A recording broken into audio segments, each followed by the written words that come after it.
To the untrained eye, you look like everyone else.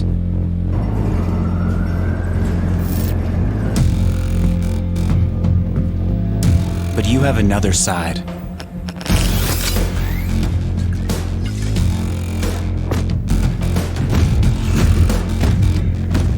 Embrace it with a machine that's worthy of you.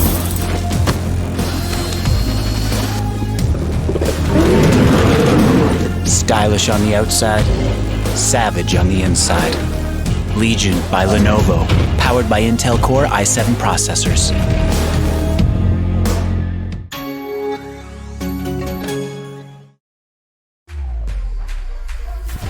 Think she can't get a last-second clutch? Watch this. Think he can't carry his team while streaming in high resolution? All the while recording a once-in-a-lifetime win? Watch this. Think leveling up only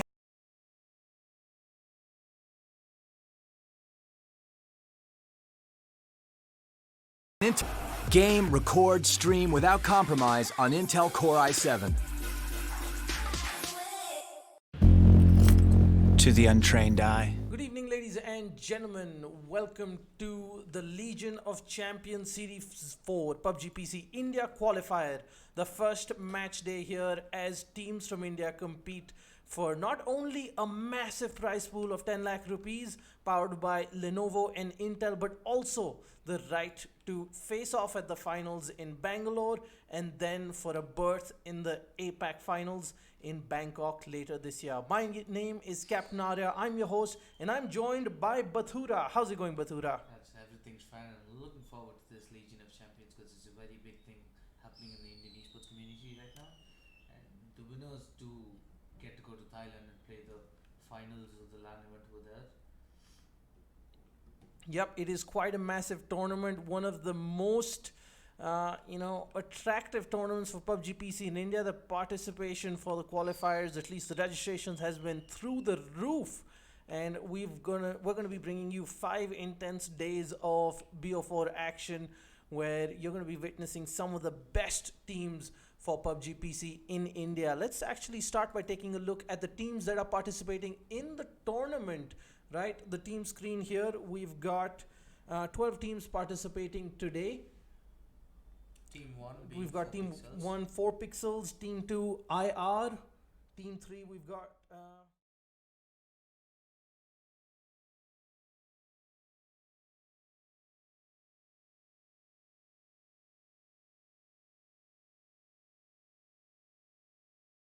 being Meraki, Team 9 being Desynkers, and Team 10 Anonymous, Team 11 Crazy Squad, and Team 12 4F with Team 12 with 4F. Yep. So, my eye is actually going to be on 4 Pixels and IR. Very popular teams here. Let's take a look at the map, how it's going to go. The first map of this best of 4, we're going Erangel, Miramar, as these teams are going to be facing off against each other in this massive battle of attrition tonight, with the top few finding a place for the LAN finals. Right, so we've got folks going towards Primorsk. That's going to be a very, very quiet start to the game. Right, they're going to be getting uncontested loot for quite a while. As you can see, nobody is on the west part of the map, all the way from Primorsk to George Paul. Nobody contesting those positions. Then we've got Hydroflick and his squad going towards, I think they're going to be overshooting Pochinki, or they're going to be splitting up between Pochinki and Rozok, it seems. Then we've got squads going towards Shelter and Prison. That's going to be an exciting drop, because I think that's the closest we're going to be. Apologies for the Diwali celebrations happening across the country, folks. It's going to be a bit loud, but hopefully the game is going to give us enough action to make up for the noise. So interestingly enough, we've got one member contesting with Team 8 in Yasnaya. He's actually flying towards the other end of Yasnaya in hopes of getting away. That's not where he wants to be. Crazy Squads, the Cloud 5-5. going up against Team Meraki there. He realized he's got his vehicle and he's getting off. Let's switch over to Hydra Flick and see what's happening over there. It's a pretty spread out in how everybody's landed because currently, as we see, Hydroflex team is the only team that's there currently inside the zone, while all the other teams are spread out almost on pretty much one side of the map, in military base, and there's only one team in Primorsk as well, and they do. And considering the loot options available to them all around the map, I think everybody's going to be well looted for the fight. And I think we can expect a pretty. I think we can expect a fight between Hydroflex team and Outercorners team, considering how close they've been along, together. And Yasnaya Puleva is taken down by Team 8, which is Team Meraki. And look at this, I think the Swappies team, and I think Team 10 and Team 11, sorry, my bad. Anonymous and Crazy Squad are going to go for a fast fight as well, considering where they've landed. Yeah, let's switch over to that. Actually, the Cloud 5-5, he was actually the closest to fight early on, but it doesn't seem like that's actually going to happen because he has realized there's people over there. He's turned around. They're still figuring out where they want to be looting. You know, it's very confusing, Crazy Squad. They haven't picked up anything so far. They're just driving around, and that's not a good situation to be in, you know.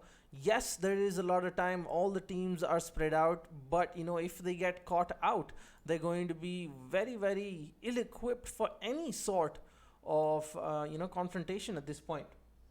Pretty much, and STM Pulyava is pretty much a very big place to loot, and I think Team Meraki is going to have. I think Team Meraki is going to be the most equipped, if you ask me, because and taking in context the way they're spread out and the way they're looting right now. As we see, Cloud, Ashmith, and UV9 are pretty much spread out as well. They pretty much got a vehicle for themselves, but these vehicles can actually win the map, considering the map being Erangel. And I think you need vehicles for them to go to the circle as well. And considering them being as far as the circle they can be right now, I think these guys can make it to the circle pretty much taking no damage from the blue zone. But I'm really considerate about how Team Anonymous and Team Fury are going to get together, because they're being spread out to the farther end of the maps. One being on Kameshki, and the other one being towards just the side settlements close by to Stalber and Lipovka. I mean, given that, there is a good 4 minutes before the zone's going to hit the first circle, right? We do have a lot of time, right? So they know that they've been practicing. They know their, circle timings by heart, basically, by now. So, they're going to be, relaxing. They know there's nobody close by. So there's no real sense of urgency, given that it's... rather scarcely populated lobby and everyone's quite spread out. They are taking their chances. They want to make sure they leave no stone unturned with this early phase loot. Now over here we've got Team IR. Hydroflix got his AK and I think SLR, if I'm not mistaken. Don't have the ideal armor on them, of course. And they're just south of ruins. Nobody's really close to them. iFlix has ventured a little further west towards Gatka. We've got team 1, 4 pixels coming up north from their lonely Primorsk docks. Salman Patel. In fact, if he keeps continuing down that road, they are going to run into iFlix, and that's going to be something none of them want at this point. iFlix all alone, just doing a bit of inventory management, trying to scout in from inside without exposing himself too much to people around him or those who might be around him. He of course doesn't know that there is nobody for miles. Salman Patel, the closest person. Right, all right, let's quickly switch over to Cloud 5-5. He's actually spotted out. The first shots off the game have been fired. This is what we've been looking for. We thought Team Hydroflex is going to be getting the first engagement, but guess what? Team number Crazy Squad and the Royal Beast have already gotten in a pretty decent engagement to themselves. But as you see, there's been no knock. Apid actually gets taken down, shot out of the car by Ashpreet. And this is trouble for Team Anonymous. They're actually going to try and finish a pyre, but Ashpreet gets taken down from the distance by Royal Beast. Comes in to protect his teammate. He's trying to crawl, but it is so far out in the open. I'm not quite certain that he's going to be able to make it. The rush coming in with the car. They're going to try and park around him and get the revive. Ragefire YouTube coming in with the rescue. Oh no, the car overshoots. Goes in with the finish. Oh, the second truck is right where they need it to be, and they're going to be able to get the revive with nobody around for miles now, and that is the first kill going to Team Anonymous. That's one member of Crazy Squad being wiped out, them being only a 3-man squad in this tournament.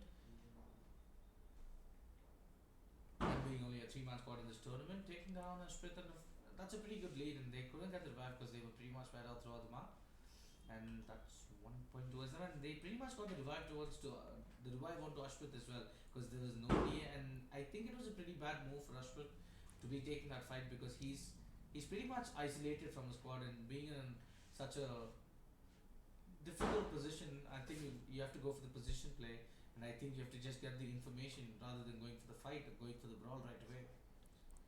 And considering how Cloud5, and I think everybody's inside the circle already, and yes, look at how Team Fury has been spread towards Team Big Hands. Mr. Big Hands is the only one out of there, the blue zone. Oh my goodness, what's actually happening? And I think the care packages have dropped, one in the waters between the military base and the Pachinki, and one close to the hospital.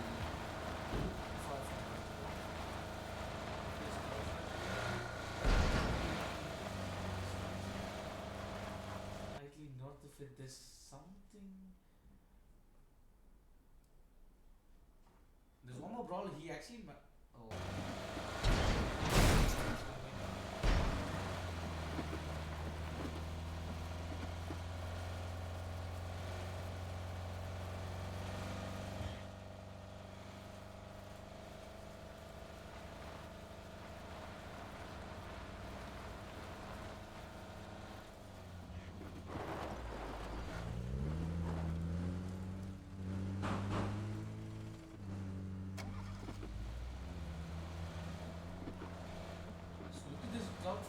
Team 11 is very close to team number. Team 11 is very close to team 5. This could actually be an ugly draw, Jacob. This could actually be an ugly draw right now if we see. Because considering the amount, they're actually going into the race.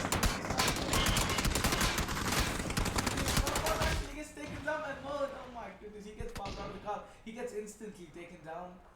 And you can see UV90 is also taken out, and that's team 11 eliminated out of the game, and that's the first team to go out in the qualifiers of Legion of Champions PUBG India qualifiers Group A. The first team to get taken out is Team Crazy Squad.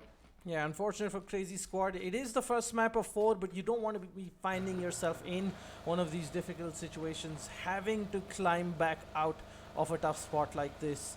But it is what it is. The kill leaders so far, we've got squad number 5, second strategy coming up with the 2 kills there.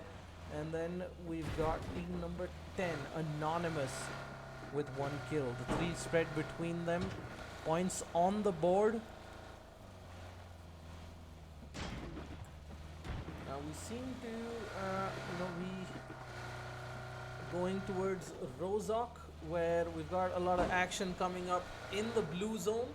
Let's switch to the player view and see how the action's shaping up. Right, the blue zone's gonna force a lot of panic plays coming up, but it seems like Team Fury, they've got no vehicles on them, they're on foot, the shot's coming out. They see one of the cars, but they're not gonna be able to connect.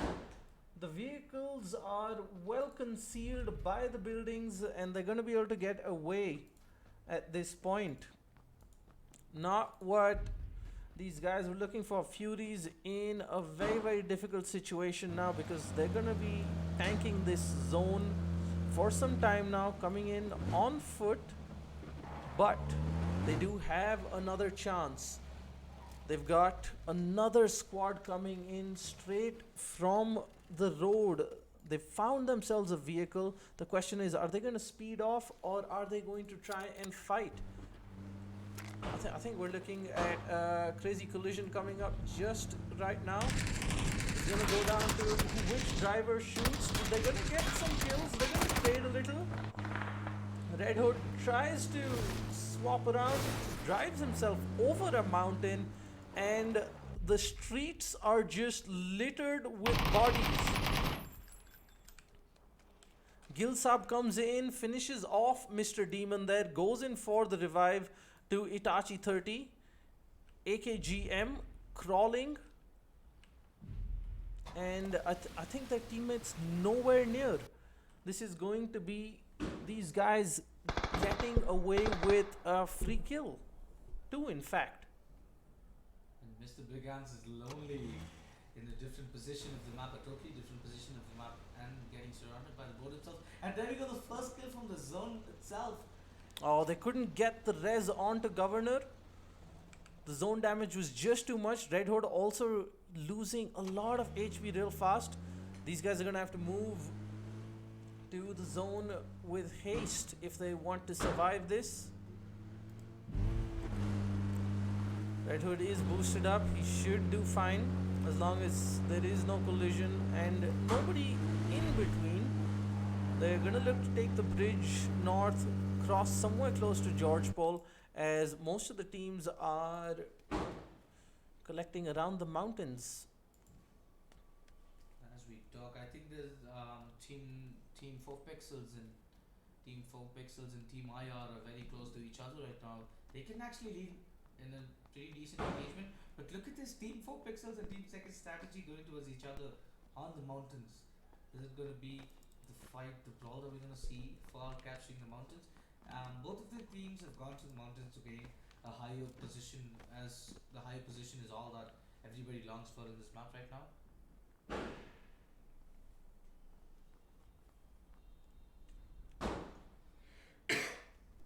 As a higher position is everything that longs for right now.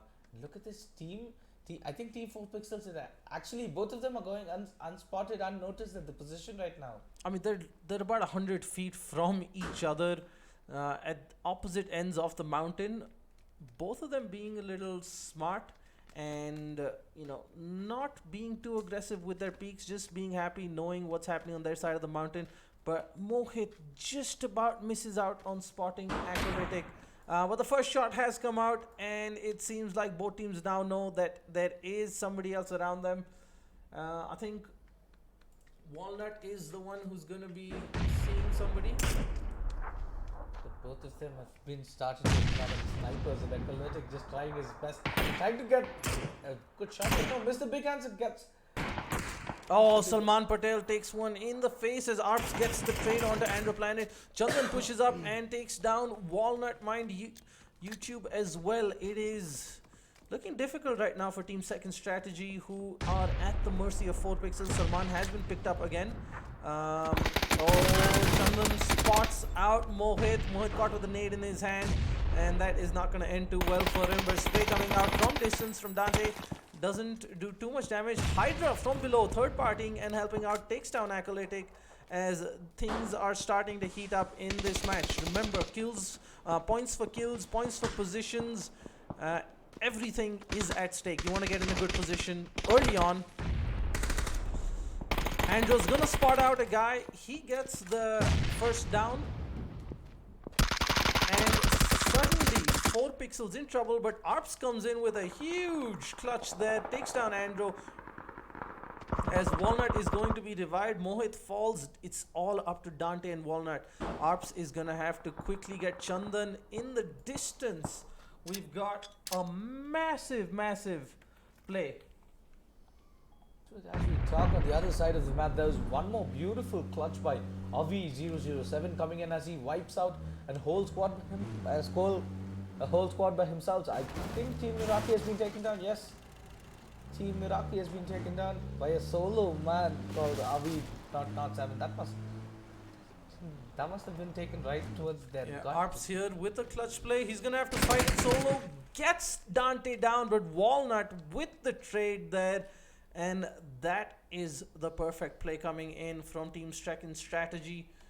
They've got points on the board, 6 kills as 4 pixels is gonna fall.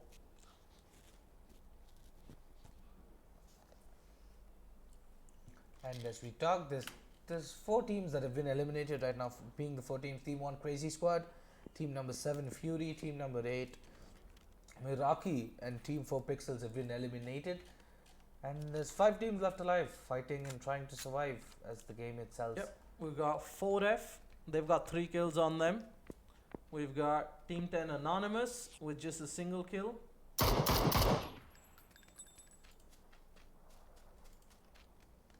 Hydroflick is taking some random shots onto the houses as Team 4F also gets their position revealed to Team Hydroflick and the subordinates.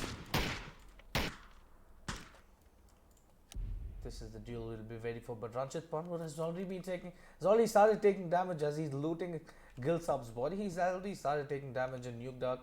I think they're pretty much close to the circle, but considering the amount of utility the ammo themselves, he doesn't even have a kit left. Oh, this is going to be so painful if he doesn't make it to the circle perfectly in time. As we talk, like magically he hears my words and takes himself inside the circle. And this is the engagement that we've all been looking for. Team IR and Team 4F on this engagement. Hydroflix spots down a car, but pretty much sees no one around.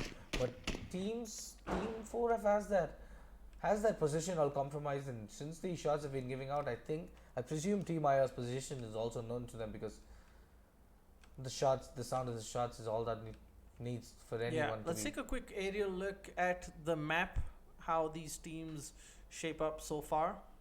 We've got IR in the middle. We've got Second Strategy still on top of the mountain. They're getting a nice little look at where everybody is, where the engagements are happening. You know, they are down 2 members. They don't want to rush into any situation if they can help it. You know, it's a good chance for them to add to their massive tally of 6 kills at this point if they can find people. And there in the distance we've got Team Desynkers, the furthest from anybody, but they are also outside the zone, out in the open. Shots coming in from iFlix's squad to, that would be 4F. They're taking turns going out in the open across, trying to get to Gatka and get into cover, get into that prime real estate, have houses that overlook the entire map. Let's take a look at Hydroflick. He's taking some pot shots. And Hydroflick has been taking so many shots onto the Z, but this Jeep seems just impenetrable as they try to go for a better position, but they do. I think Team 4F has realized that now they have that position compromised, but I think this is a better position for them as they can get cover of these beautiful buildings for them. Yeah, over here we got a crazy fight. Second strategy, they've got another squad just driving behind him, daunting him. They've got a lot of damage there onto the folks from Anonymous. The car's in bad shape. They have abandoned it just in time. Otherwise, it is seconds away from blowing up. But finds the prone 6 for release 9. And that is going to be one more member down. The smoke comes out as Apire has abandoned his teammate. Smart thing to do at this point. Considering the positions right now, I think Team Second Strategy are playing on the perfect strategy right now, because they are on top of the kill rankings with 7 kills and Dantiman with 2 and Walnut Mine with 3 kills.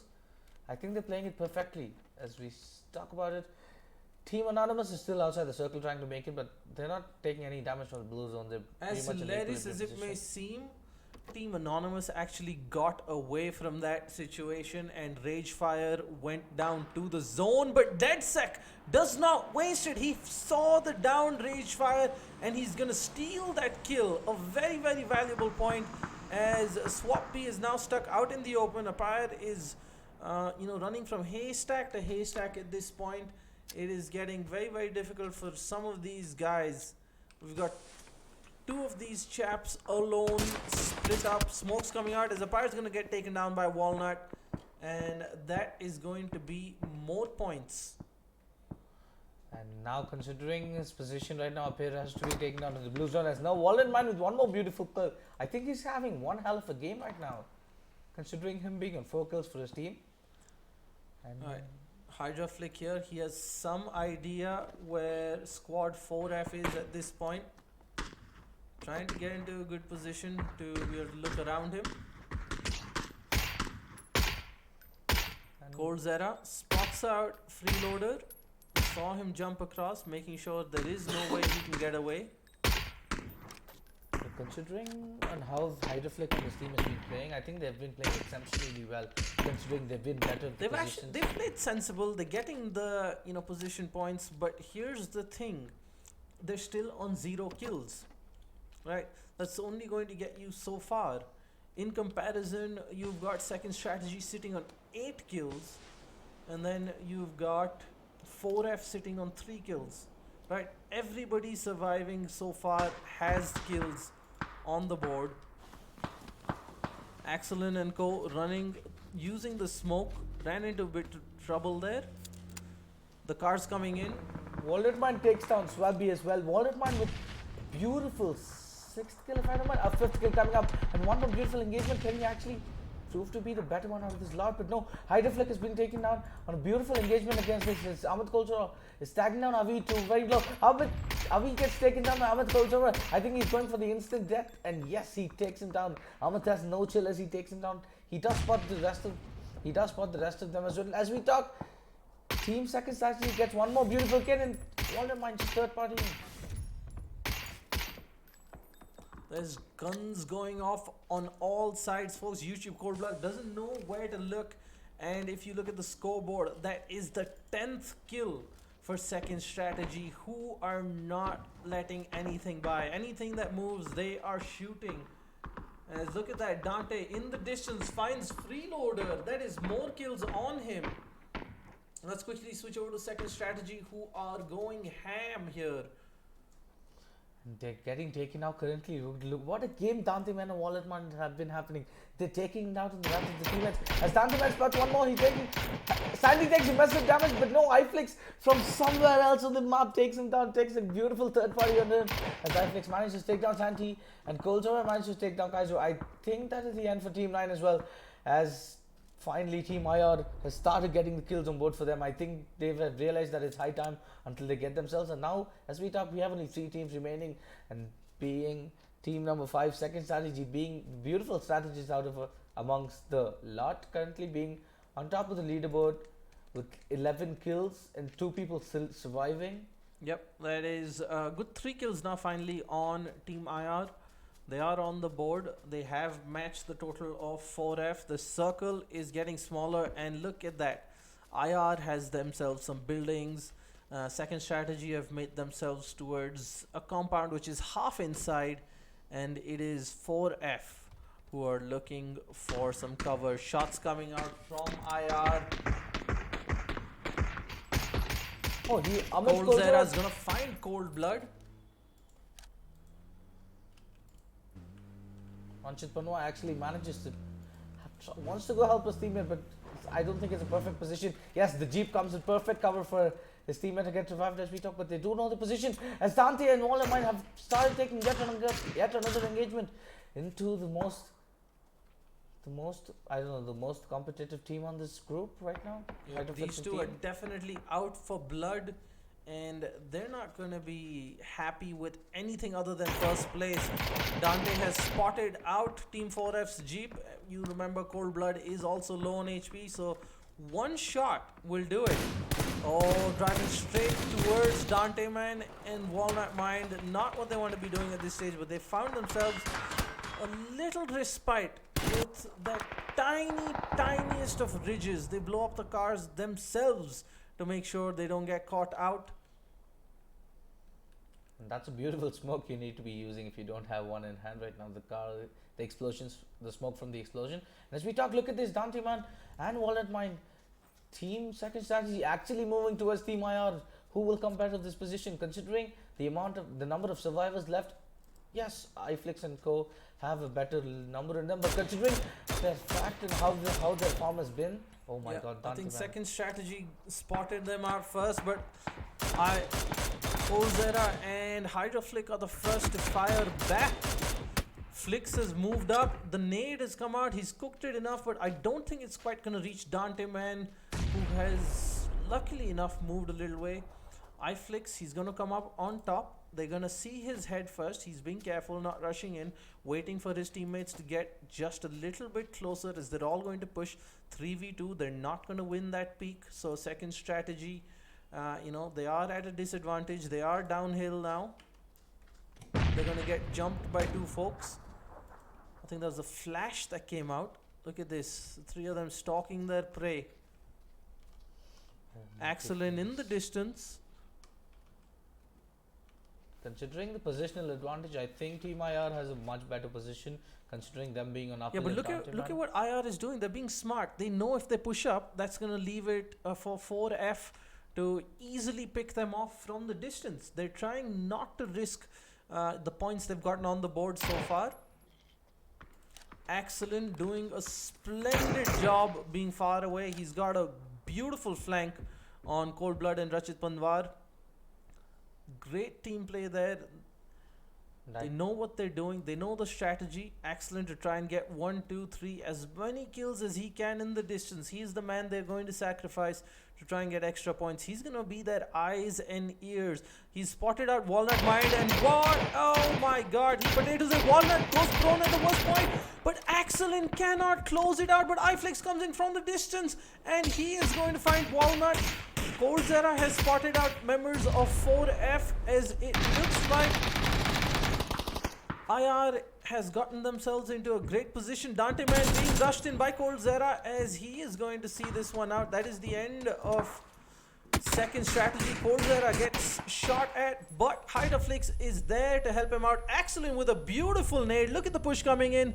He knows where they are. He's going in, gets the first kill. He's going to find Cold Blood as well. And now there is just Nuke Dark right next to him. Hydra has fallen in the meantime.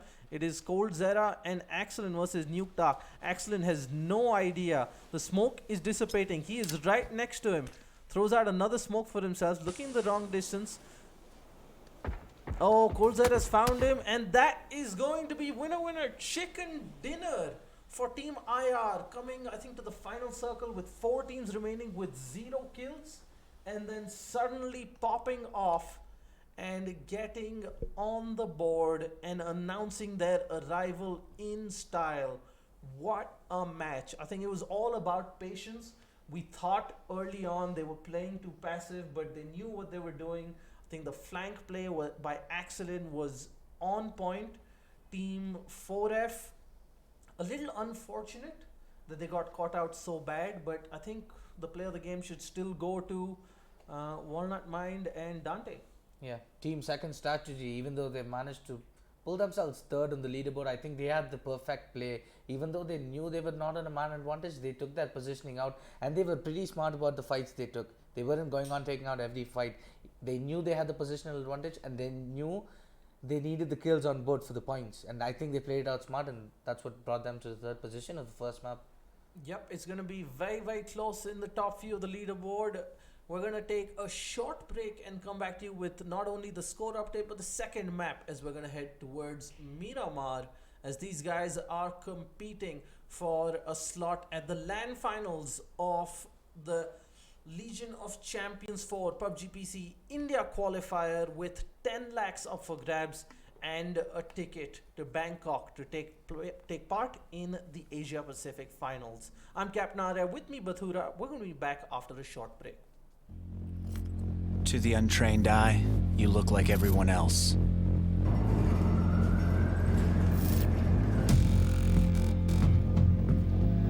But you have another side.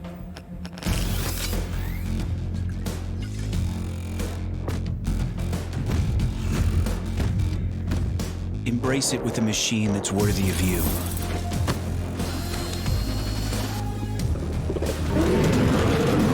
Stylish on the outside, savage on the inside.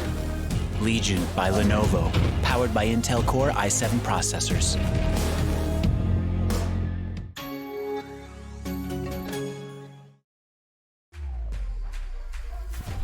Think she can't get a last-second clutch? Watch this. Think he can't carry his team while streaming in high resolution? All the while recording a once-in-a-lifetime win? Watch this. Think leveling up only happens in-game? Watch this. On Intel Core i7, they'll rise to every challenge. Now it's your turn. Game, record, stream without compromise on Intel Core i7. To the untrained eye, you look like everyone else.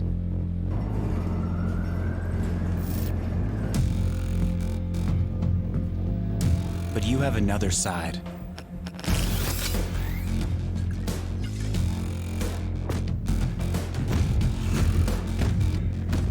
Embrace it with a machine that's worthy of you.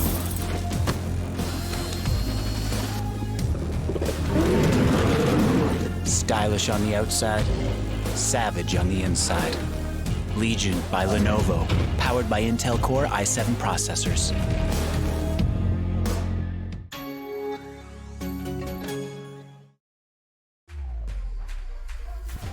Think she can't get a last-second clutch? Watch this. Think he can't carry his team while streaming in high resolution? All the while recording a once-in-a-lifetime win? Watch this. Think leveling up only happens in-game? Watch this. On Intel Core i7, they'll rise to every challenge. Now it's your turn. Game, record, stream without compromise on Intel Core i7. To the untrained eye, you look like everyone else.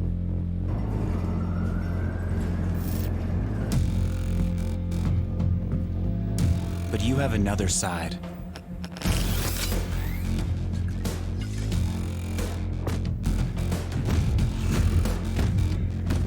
Embrace it with a machine that's worthy of you.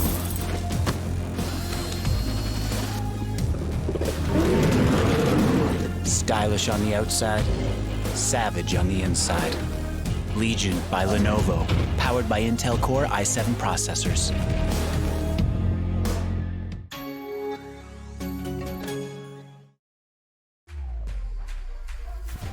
Think she can't get a last-second clutch? Watch this. Think he can't carry his team while streaming in high resolution? All the while recording a once-in-a-lifetime win? Watch this. Think leveling up only happens in-game? Watch this. On Intel Core i7, they'll rise to every challenge. Now it's your turn. Game, record, stream without compromise on Intel Core i7. To the untrained eye, you look like everyone else.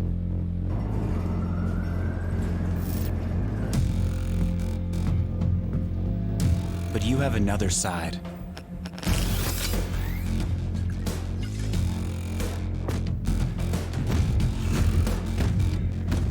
Embrace it with a machine that's worthy of you.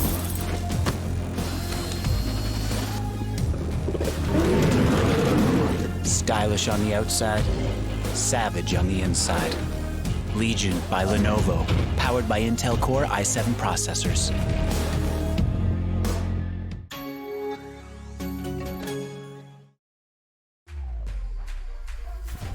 Think she can't get a last-second clutch? Watch this. Think he can't carry his team while streaming in high resolution? All the while recording a once-in-a-lifetime win? Watch this. Think leveling up only happens in-game? Watch this. On Intel Core i7, they'll rise to every challenge. Now it's your turn. Game, record, stream without compromise on Intel Core i7.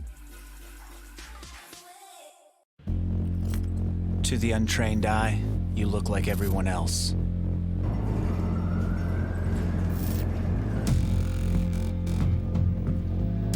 But you have another side.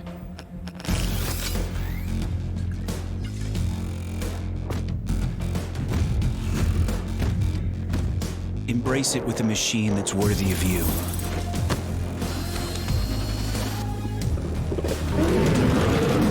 Stylish on the outside, savage on the inside. Legion by Lenovo, powered by Intel Core i7 processors.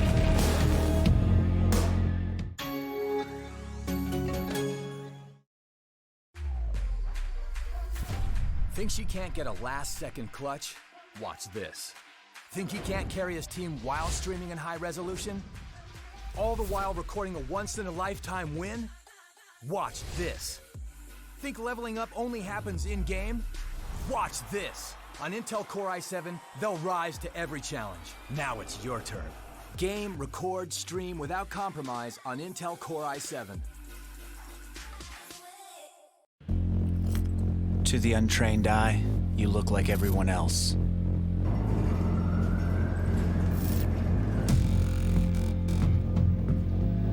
But you have another side.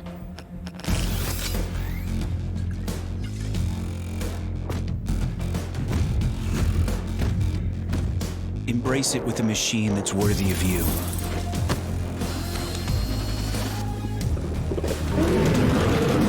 Stylish on the outside, savage on the inside. Legion by Lenovo, powered by Intel Core i7 processors.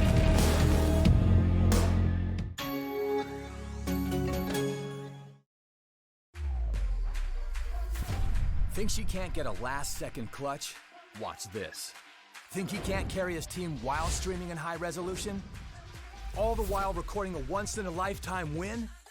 Watch this. Think leveling up only happens in-game? Watch this. On Intel Core i7, they'll rise to every challenge. Now it's your turn. Game, record, stream without compromise on Intel Core i7. To the untrained eye, you look like everyone else.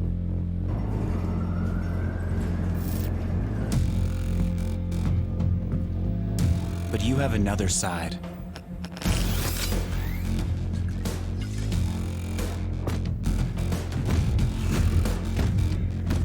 Embrace it with a machine that's worthy of you.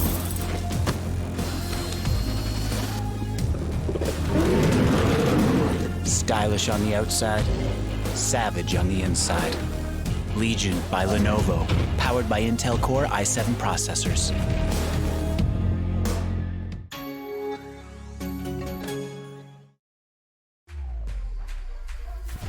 Think she can't get a last-second clutch?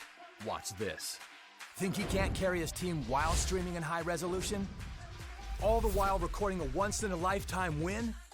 Watch this. Think leveling up only happens in-game?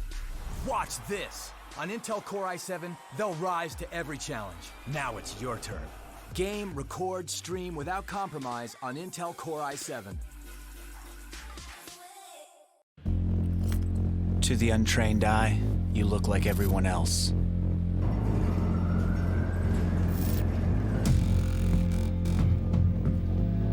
But you have another side.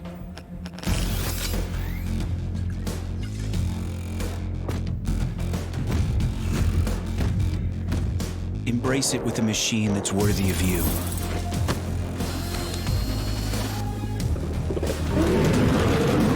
Stylish on the outside, savage on the inside.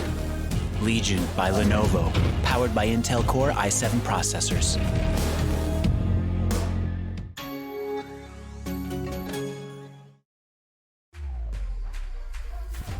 Think she can't get a last-second clutch?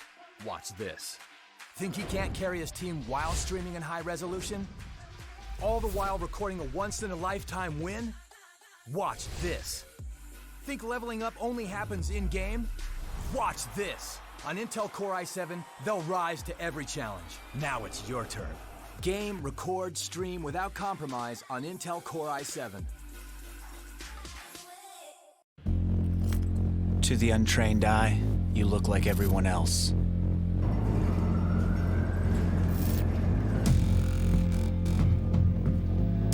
But you have another side.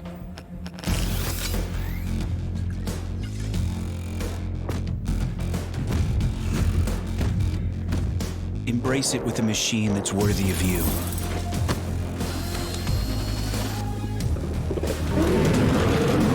Stylish on the outside, savage on the inside. Legion by Lenovo, powered by Intel Core i7 processors.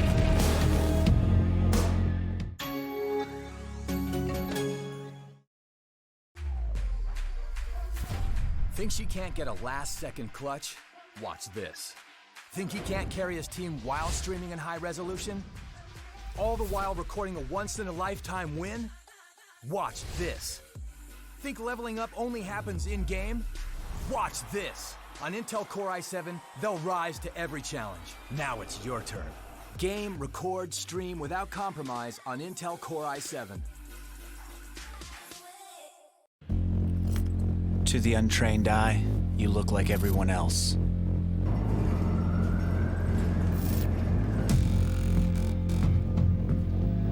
But you have another side.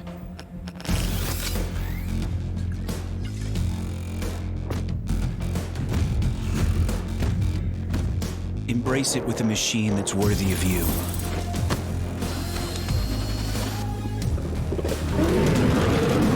Stylish on the outside, savage on the inside. Legion by Lenovo, powered by Intel Core i7 processors.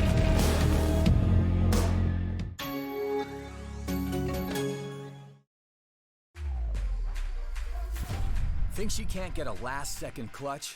Watch this. Think he can't carry his team while streaming in high resolution? All the while recording a once-in-a-lifetime win? Watch this. Think leveling up only happens in-game? Watch this. On Intel Core i7, they'll rise to every challenge. Now it's your turn. Game, record, stream without compromise on Intel Core i7. To the untrained eye, you look like everyone else.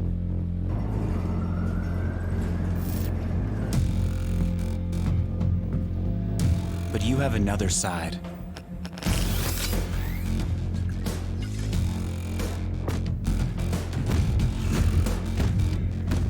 Embrace it with a machine that's worthy of you.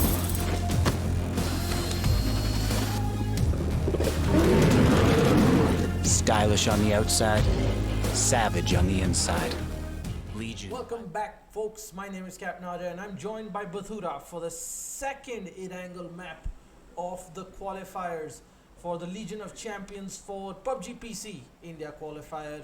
We had an intense first match where team, who was that? Team, I think IR came out Team on Indian top. Right? rivals. It was massive play from them towards the end, where they had a great start, but it looks like we're going to be quickly rehosting lobby, so I apologize for the inconvenience. We're going to take a quick break and be right back. To the untrained eye, you look like everyone else.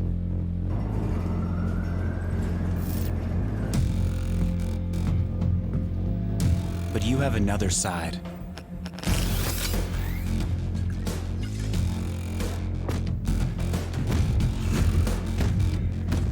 Embrace it with a machine that's worthy of you.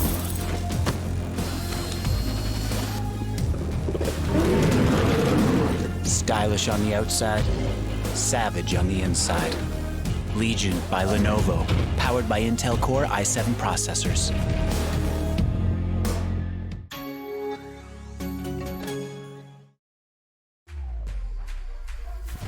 Think she can't get a last-second clutch? Watch this. Think he can't carry his team while streaming in high resolution? All the while recording a once-in-a-lifetime win? Watch this. Think leveling up only happens in-game? Watch this. On Intel Core i7, they'll rise to every challenge. Now it's your turn. Game, record, stream without compromise on Intel Core i7.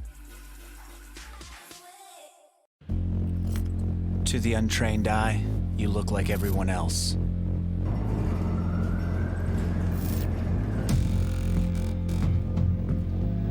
But you have another side.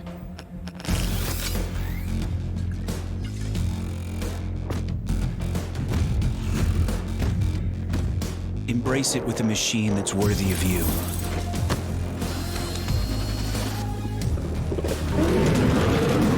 Stylish on the outside, savage on the inside. Legion by Lenovo, powered by Intel Core i7 processors.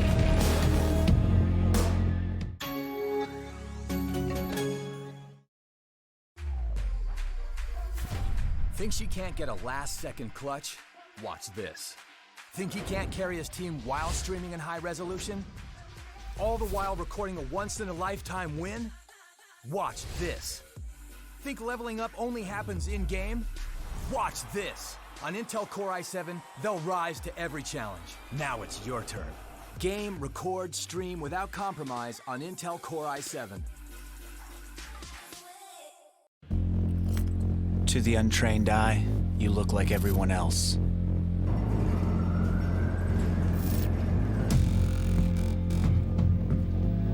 But you have another side.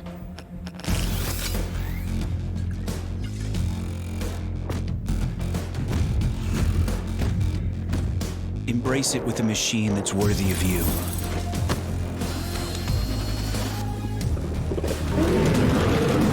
Stylish on the outside, savage on the inside.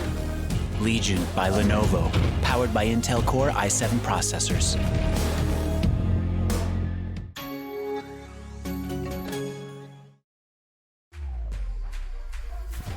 Think she can't get a last-second clutch? Watch this. Think he can't carry his team while streaming in high resolution? All the while recording a once-in-a-lifetime win? Watch this.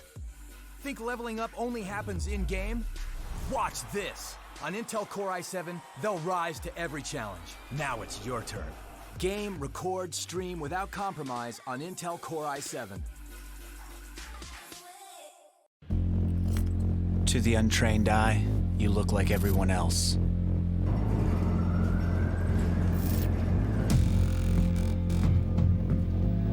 But you have another side.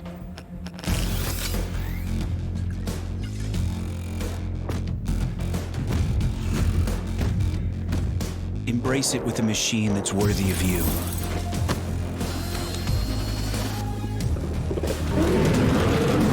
Stylish on the outside, savage on the inside. Legion by Lenovo, powered by Intel Core i7 processors.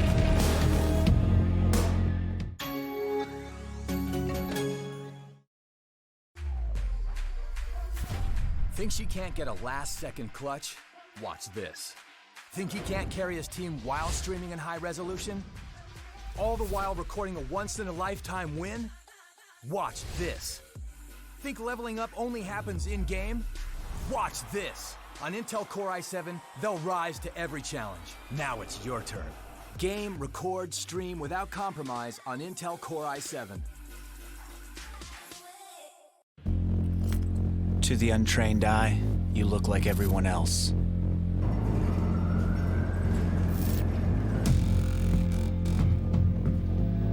But you have another side.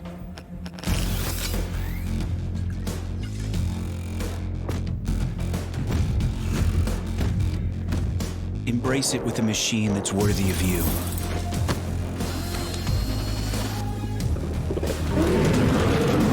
Stylish on the outside, savage on the inside.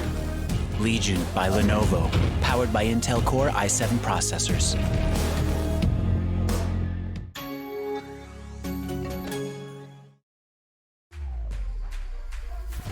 Think she can't get a last-second clutch? Watch this. Think he can't carry his team while streaming in high resolution? All the while recording a once-in-a-lifetime win? Watch this. Think leveling up only happens in-game? Watch this. On Intel Core i7, they'll rise to every challenge. Now it's your turn. Game, record, stream without compromise on Intel Core i7. To the untrained eye, you look like everyone else.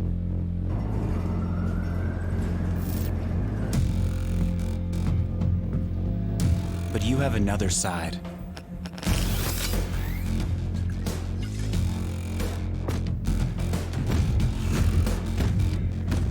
Embrace it with a machine that's worthy of you.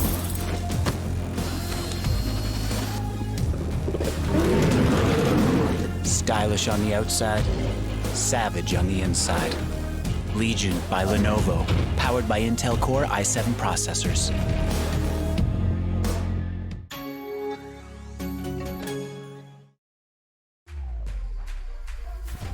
Think she can't get a last-second clutch? Watch this. Think he can't carry his team while streaming in high resolution? All the while recording a once-in-a-lifetime win? Watch this. Think leveling up only happens in-game? Watch this. On Intel Core i7, they'll rise to every challenge. Now it's your turn. Game, record, stream without compromise on Intel Core i7. To the untrained eye, you look like everyone else.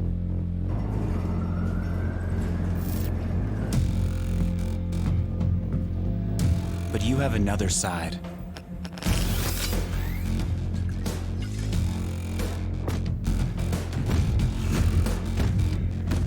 Embrace it with a machine that's worthy of you.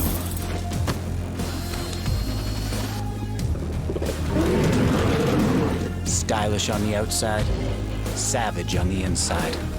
Legion by Lenovo, powered by Intel Core i7 processors.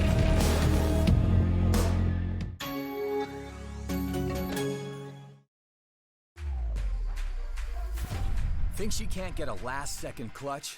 Watch this. Think he can't carry his team while streaming in high resolution? All the while recording a once-in-a-lifetime win? Watch this. Think leveling up only happens in-game? Watch this. On Intel Core i7, they'll rise to every challenge. Now it's your turn. Game, record, stream without compromise on Intel Core i7. To the untrained eye, you look like everyone else.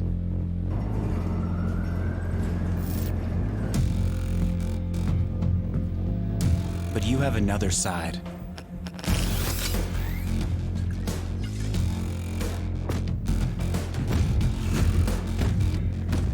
Embrace it with a machine that's worthy of you.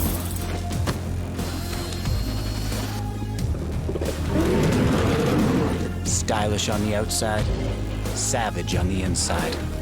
Legion by Lenovo, powered by Intel Core i7 processors.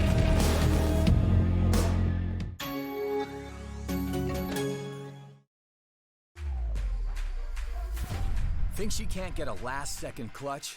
Watch this. Think he can't carry his team while streaming in high resolution?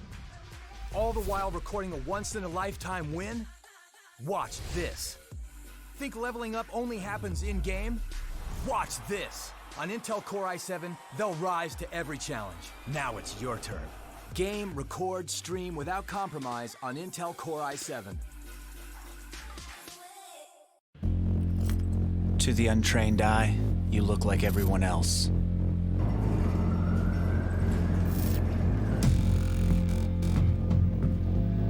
But you have another side.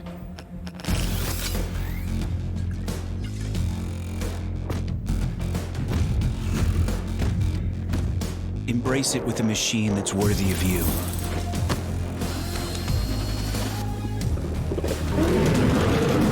Stylish on the outside, savage on the inside.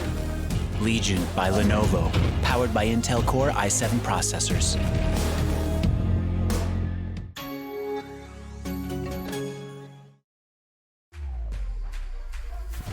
Think she can't get a last-second clutch? Watch this. Think he can't carry his team while streaming in high resolution?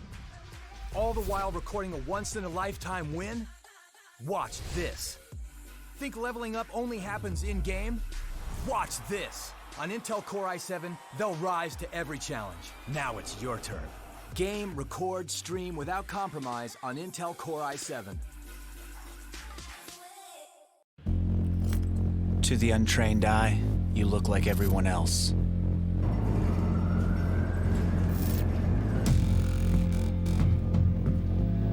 But you have another side.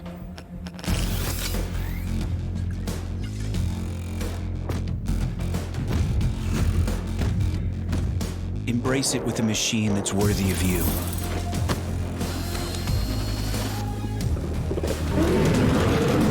Stylish on the outside, savage on the inside. Legion by Lenovo, powered by Intel Core i7 processors.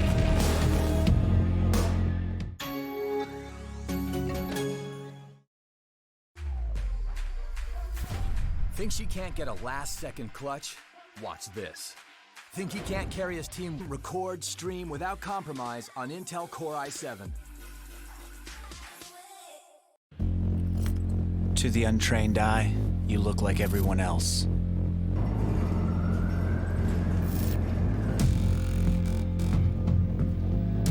But you have another side.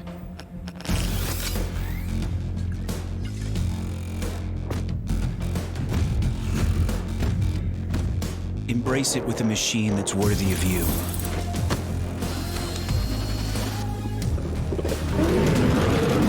Stylish on the outside, savage on the inside.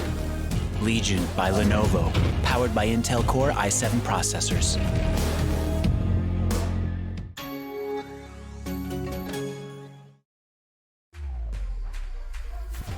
Think she can't get a last-second clutch? Watch this. Think he can't carry his team while streaming in high resolution? All the while recording a once-in-a-lifetime win? Watch this. Think leveling up only happens in-game? Watch this. On Intel Core i7, they'll rise to every challenge. Now it's your turn. Game, record, stream without compromise on Intel Core i7. To the untrained eye, you look like everyone else.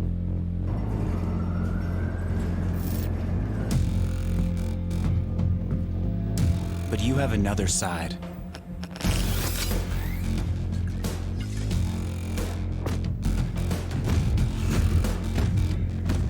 Embrace it with a machine that's worthy of you.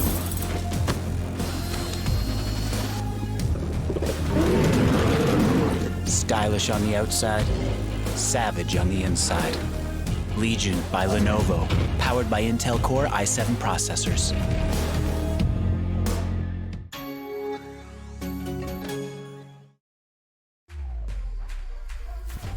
Think she can't get a last-second clutch? Watch this. Think he can't carry his team while streaming in high resolution? All the while recording a once-in-a-lifetime win? Watch this. Think leveling up only happens in-game? Watch this. On Intel Core i7, they'll rise to every challenge. Now it's your turn. Game, record, stream without compromise on Intel Core i7. To the untrained eye, you look like everyone else.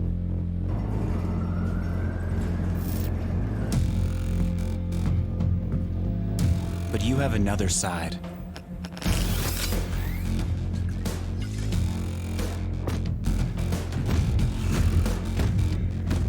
Embrace it with a machine that's worthy of you.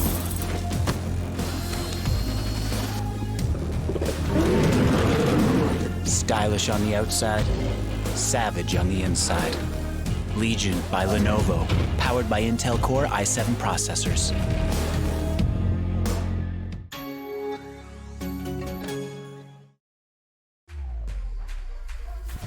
Think she can't get a last-second clutch?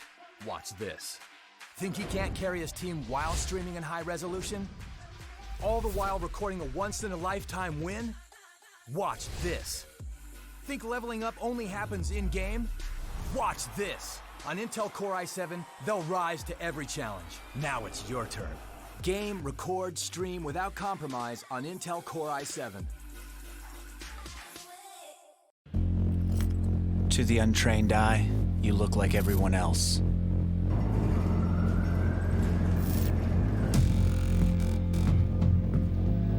But you have another side.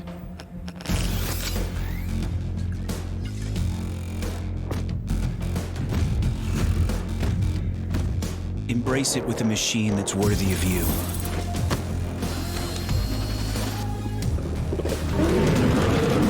Stylish on the outside, savage on the inside. Legion by Lenovo, powered by Intel Core i7 processors.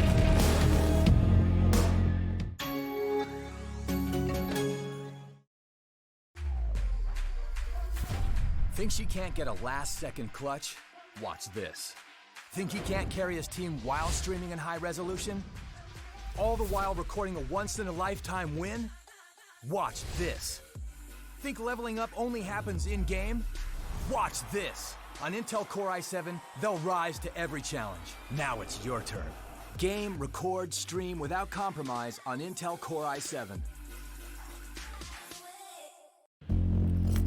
To the untrained eye, you look like everyone else.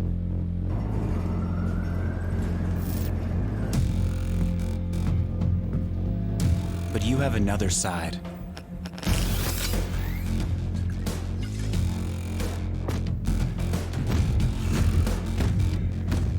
Embrace it with a machine that's worthy of you.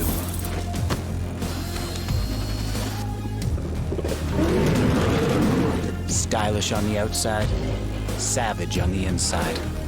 Legion by Lenovo, powered by Intel Core i7 processors.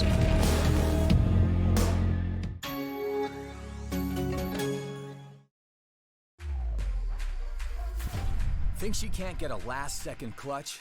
Watch this. Think he can't carry his team while streaming in high resolution? Welcome back, folks, to the Legion of Champions Series 4 PUBG PC India Qualifier Map 2.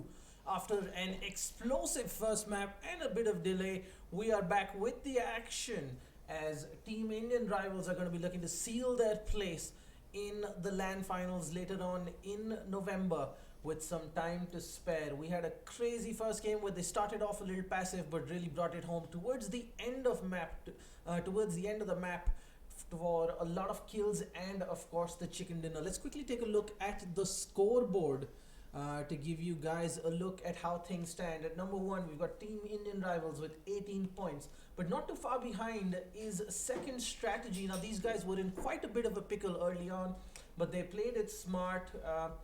They took out Team 4 Pixels, if I'm not mistaken, on top of the George Pond Mountain, and then smart pick off, smart play, not too aggressive, saw them get a good number of kills and points in third place.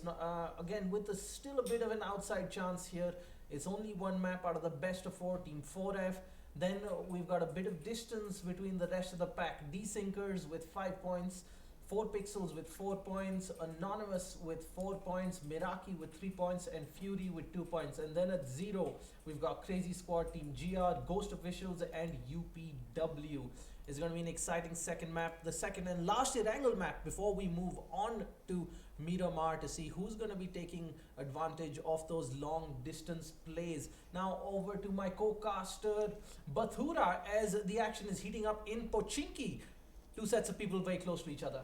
Yeah, as we see Pochinki, and this is the first time that we see two whole squads dropping down on each other in the same location right now. As we see, I think we can expect a very early fight round from Team Meraki and Team Second Strategy. As we see, Team Second Strategy is on an unanimous farm, considering how Walnut Mine and Dantiman have actually managed to get 4 and 5 kills respectively to each one and another. But we do see Team Meraki actually going down to the other side of the Pochinki. Maybe they don't want this fight because maybe they're going in for the positional play right now. But as we talk, we also find Team Indian Rivals very close to school and very close to themselves. But look at this, we quite don't know what's going on right now as we see. But Pochinki, look at this, Team Meraki has already isolated themselves towards the farther end of Pochinki as Gilsap managed to take down the Scar 98, and as we saw in the previous game, his shots were amazing. Even though he was managed to get taken down with only 1 kill. He was pretty much quite promising in what he did. And yes, as we talk about this, look at all of it coming together. Gilsab is on a pretty decent amount of loot for themselves. And can we actually see the fight between Meraki and Second Strategy coming up? Because Second Strategy managed, as I previously quoted, Second Strategy managed to have one hell of a run in the first leg of the Group A matches of the Legion of Champion PUBG India Qualifiers. Yep, it's definitely going to be an exciting second map now. Pochinki is where we are going to see that first encounter most likely. Meraki, they had that unfortunate run-in in Rozok as they were making their getaway from the zone, but didn't quite make it out. Now it's going to come down to whether Lady Luck is going to be on their side this time around or not here in Pochinki. Let's turn over to Andrew and see if anybody's any closer to spotting someone out. But both of the teams have pretty decent loot, and this engagement can be any man's game considering and how they pick out the fights and how they pick the positions before engaging themselves in this fight. But as we talk about only 2 teams, look at all the other teams that are together. Team number 7 being Team Fury has taken the farther side of Gorgopal, the other side of the river, to put it in better words, and Team Arpees, Team number 1, Team 4 Pixels are actually on the draw. As we see the first shot coming in from the corner 98. I think Gilisab was taken. Beautiful shot at the Dante man as Dante man gets taken down. Yep, the hero of the last map. This is not what they wanted to see from him. He's thankfully behind a wall, very safe. Walnut Mind as well, his partner in crime. These two were the main reason these guys' second strategy put up a good show last time. But unfortunately, this time around, they got into a bit of a pickle here. His helmet completely blown to smithereen as Walnut Mind is going to try and get himself a slightly better angle. I'm not sure he realizes that the governor is, or at least was, trying to flank him from above, get a better angle. But now the governor is down here. Andrew Planet going with the nade. He's going to land well on the balcony. Molotov going in as well, ensuring nobody is on top. Andrew has not seen the governor. Governor is running away. Governor has whipped all his shots. Andrew with a beautiful turnaround sprays down the governor. And that is going to be trouble for our friends here. Yes, we see Gilisab lingering himself around the terrace as we talk. Yes, as Walnut Mind with one more beautiful kick. Gilisab trying to get down onto Andrew Planet, but no, missing all of his shots and unanimously typing the reload button. Not the perfect time for the reload. As we talk, Itachi does manage to take down two, but Dante Man comes down to the perfect reply, taking Itachi down far the right of him taking down his teammates. As we talk about this, yeah, it's all up to Gilsab. You know, they are all very low. Gilsab, if he can come in, spot them out. It can be very, very bad for Team Second strategy, but Gilsab, he knows it is at least a 2v1 at this point. As Andrew is out on the hunt, Gilsab goes around, tries to get a shot through the window, but unfortunately, that is going to be the end of Meraki once again, as Second strategy already have a wicked 4 kills on the board. Let's take a look at the map here. It seems our next point of contention is going to be Georgepul with, one of the favorites, 4 pixels, already close to the bridge. We've got Team 7, that is Team Fury towards North Georgepul. And then we've got, I think that would be 4F, third place Team 4F, Rachin Panwar, Avi, Nuke, and YouTube Core Blood. Right, let's see what Salman is looking at. They're going to be trying to take shots at 4F early on. But I think 4F has just about managed to get out without being detected this time. Seems like they have used up one of their 9 lives. Can they go on and claim another wicked top 3 finish? They're not too far off the pace. 6 points behind second place, the last qualifying spot for the LAN finals, where teams are guaranteed a portion of the massive 10 lakh prize pool being put up by Lenovo and Intel for the Legion of Champions 4 PUBG PC qualifier. And of course, the winning team from that will earn the right to represent India in Bangkok later this year. And as we did talk, Team 12 was not chosen to take the fight. I think 4F are trying to go on the positional advantage they have for themselves right now. And as we talk, Team 7, for the first time, everybody's there in the circle except for Team Second strategy, who have managed to come up on top of the engagement that they had. And look at this circle. Oh my god, nobody should have actually expected this coming, but considering where Team 12 is right now, I think they did see this coming. Yep, this is a rather unfortunate circle for most of the teams involved. They've got a lot of traveling to do. Most of them already heading towards Severny, which is probably going to be a massive hotspot as this circle progresses. Let's take a quick look at how these little ants on the screen are just rushing towards the north part of the map here. Look at that. Around here, we're probably going to see a half a dozen bodies in the next 5 minutes.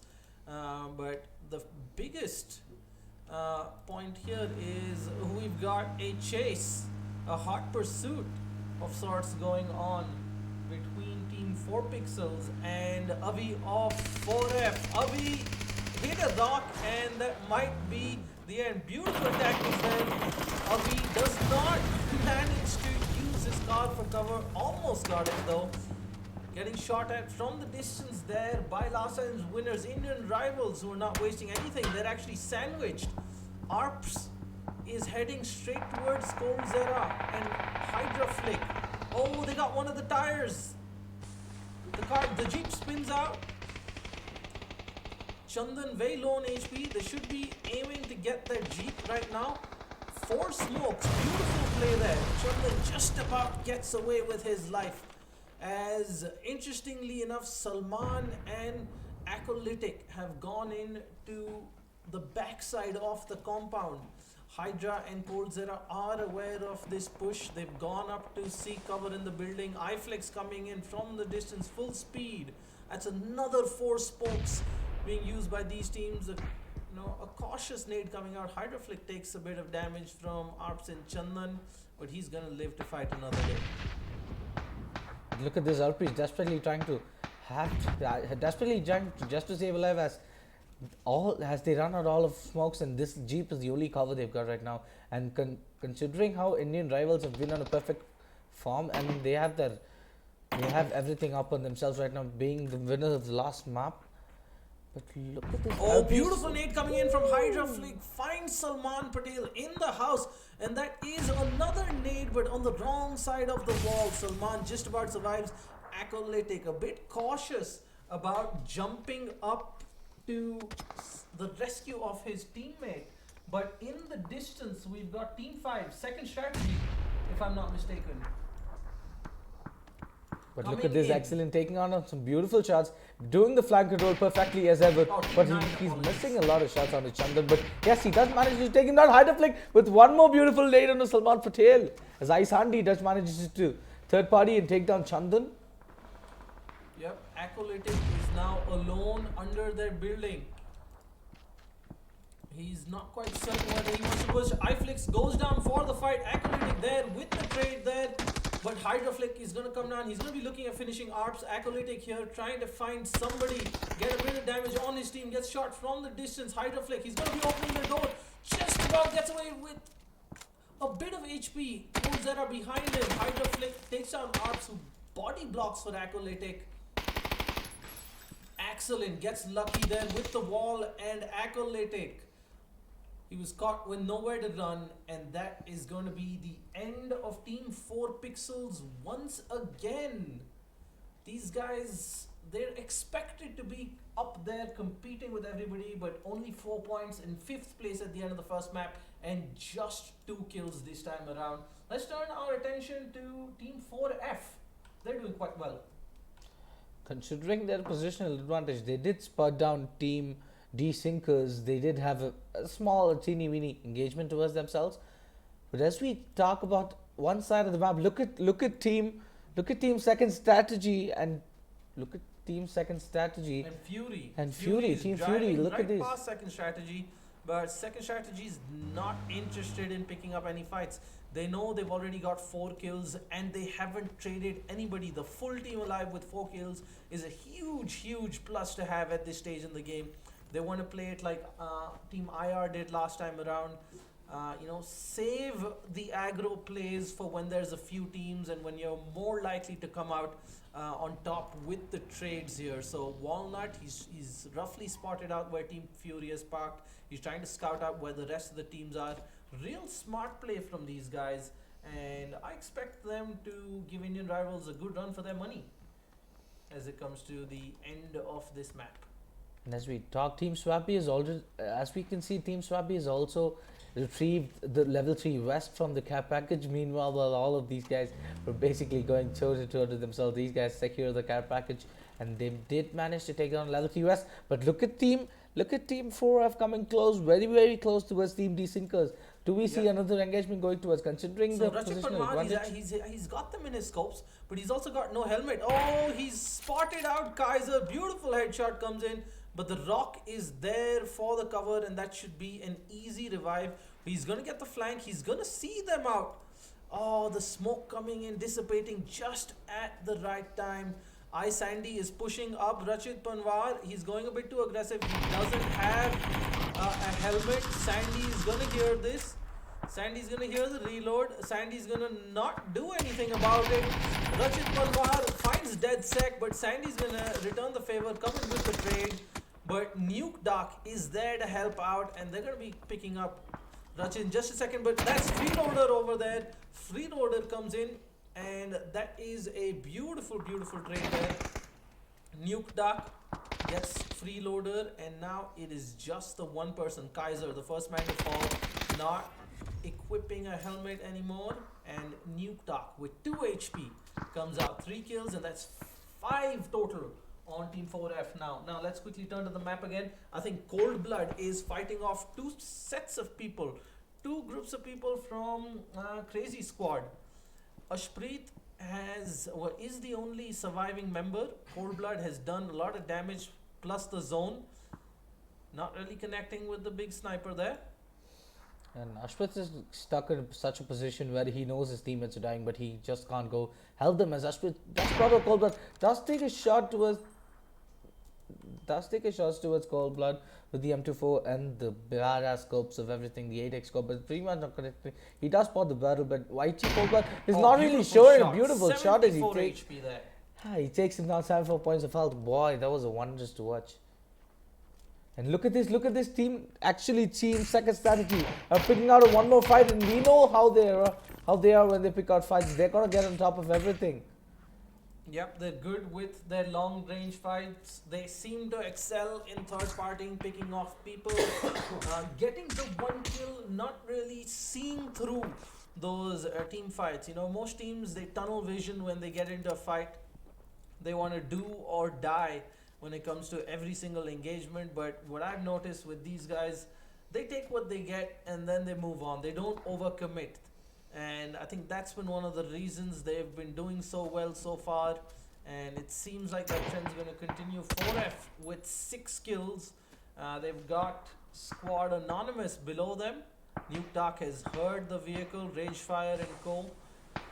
on inside. He's going to be going to try and spray them down, but Apire is on the other end of this rock. He is less than 100 feet away. This could turn out very bad for them. They have no idea he's behind them. And he's got a massive vantage from up top. He still hasn't seen them though. Ragefire is going to be the first to go down, but look at this Apire. He's going ham with the SLR. Gets just the one shot. Royal Beast not looking the right way. Swap B not able to do much as well, as Nuke Doc and Cold Blood have taken cover. Cold Blood is going to get a fire. He's going to go for the kill. No, doesn't quite finish off. And I think this is the best time he's going to get for the revive. He realized he's got no smokes. Shots coming in from the distance. He's going to need to get the ridge.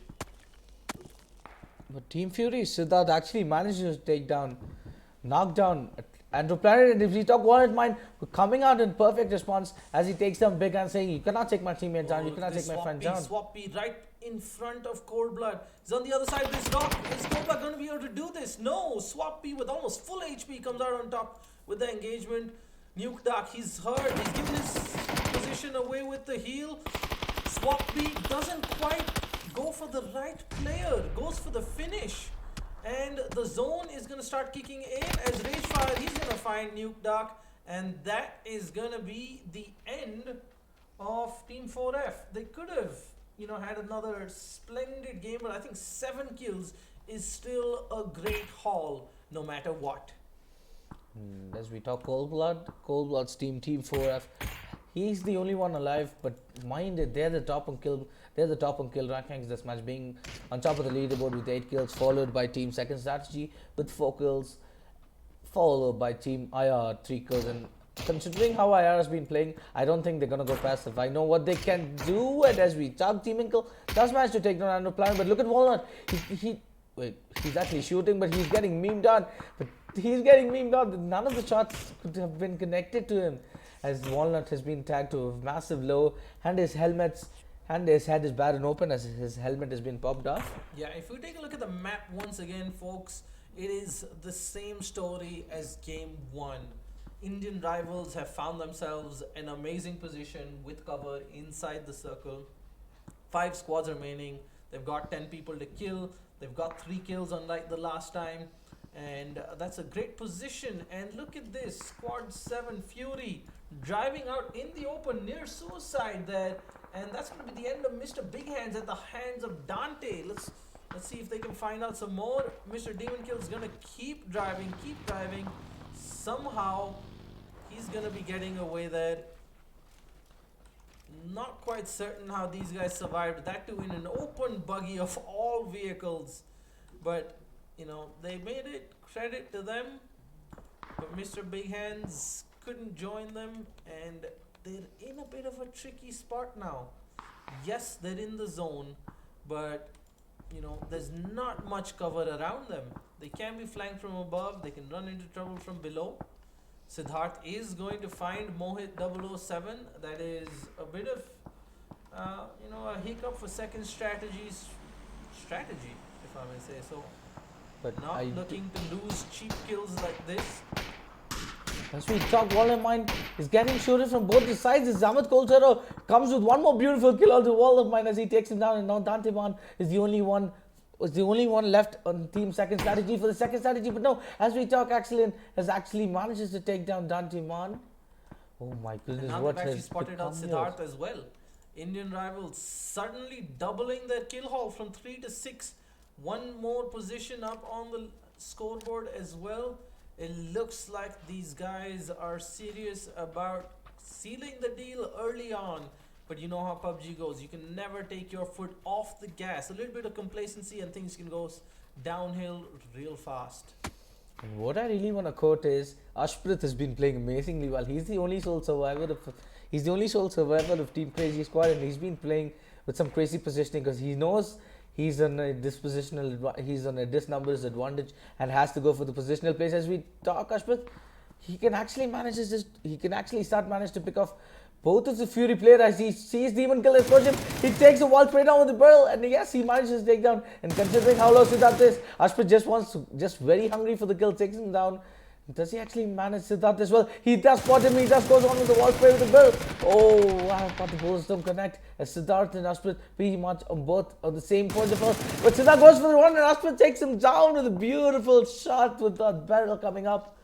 As we see, are they actually gonna go? Ashprith, being only the sole survivor of a squad, actually manages to take down a 2-man squad alive, and now he's already on the 3rd place of position, and I think that's a pretty well played. They had a 0-point map 1.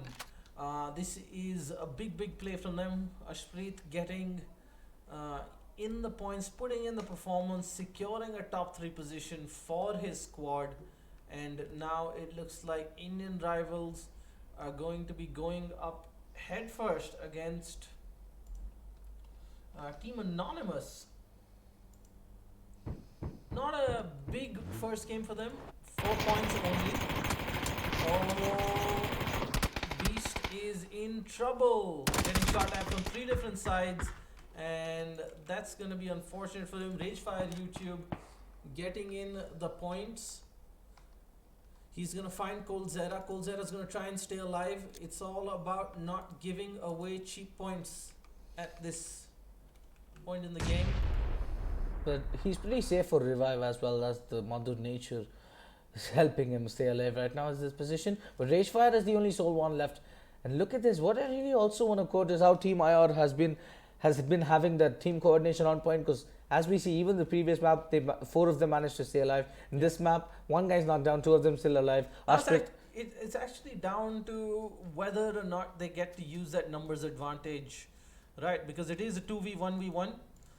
Will Ragefire and Ashprith fight each other in the most unfortunate outcome for one of them? Oh, Ragefire is spotted out Ashprith and fluffs his shots despite the 6x and suppressor, gives away his position, and Ashprith is now looking at him. Hydra Flick kills Cold Zera. Beautiful, smart play there, denying that extra point. You don't often see that in your average day-to-day PUBG, but this is where every point counts. A point can be the difference between them making it to the LAN finals of the Legion of Champions with 10 lakhs on the line. But look at this, Hydroflick and Axelin both rushing towards Ragefire. Does he actually not hear them right now? With them being so close. But yes, he hears the glimpse of them. And now he's in a 1v2 fight against Team IR, the best team that has been out of the ladder considering the first map. Alright, Axelin, he's going to be the first one in. Let's see what he's looking at. Axelin, he's not going to spot out Rage. Rage is nicely prone. Rage is going to see Axelin first, but goes prone.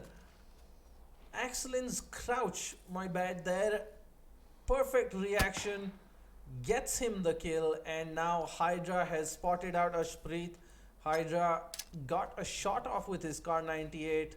Preemptive nades coming out. It's going to be great if he manages the Kobe, but he's going to be going full in for the chicken dinner, and that is back-to-back wins for Team Indian Rivals. 9 kills this time round. What a huge show from them. Considering how they've been playing, I think this is the best Indian PUBG team that we've seen in a while. Considering how they're not rushing for the kills, how they're not going for those unruly engagements that can rule them out of the game. They're picking their fights and they're picking it well damn beautiful. Absolutely, Bathura. You know, they know it's fewer kills late game that can make more of a difference than just going kill hungry early on and, you know, risking those unnecessary trades. We've seen it both maps on Erangel from them. They've played it passive, they've landed alone, they've gotten the loot, and they've just played circle to circle until they were fairly certain they're in a good position before they started fighting. They got themselves a compound, took long range fights, third partied, and, you know, set themselves up for a great finish, and they saw out both the first maps. So that's going to be a very strong position for them as they go into the 2 Miramar maps. We're going to take a short break, folks. We're going to be back in a little while with map 3 of the Legion of Champions Series 4 PUBG PC India Qualifier Group A, with Team Indian Rivals leading the way. To the untrained eye, you look like everyone else.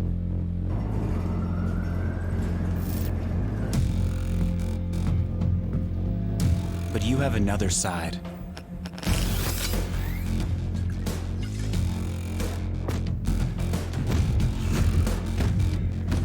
Embrace it with a machine that's worthy of you.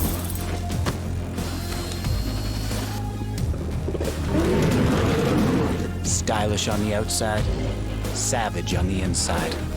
Legion by Lenovo, powered by Intel Core i7 processors.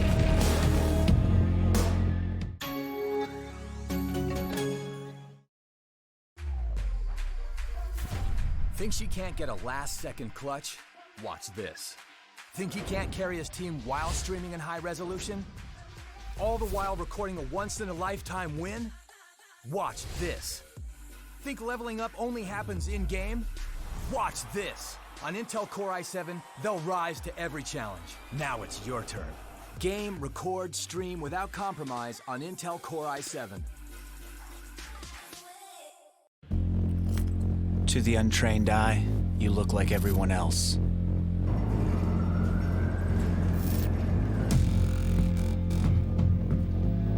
But you have another side.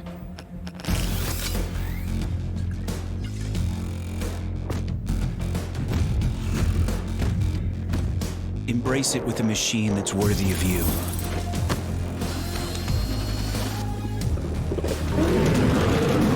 Stylish on the outside, savage on the inside. Legion by Lenovo, powered by Intel Core i7 processors.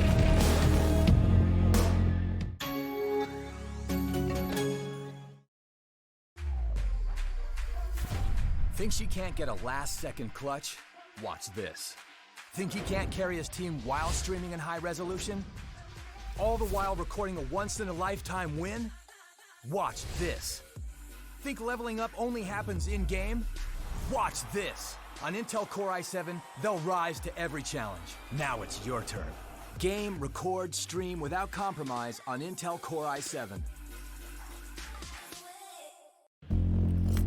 To the untrained eye, you look like everyone else.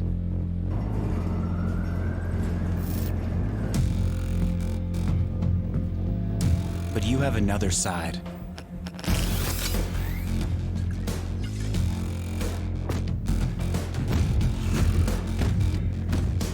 Embrace it with a machine that's worthy of you.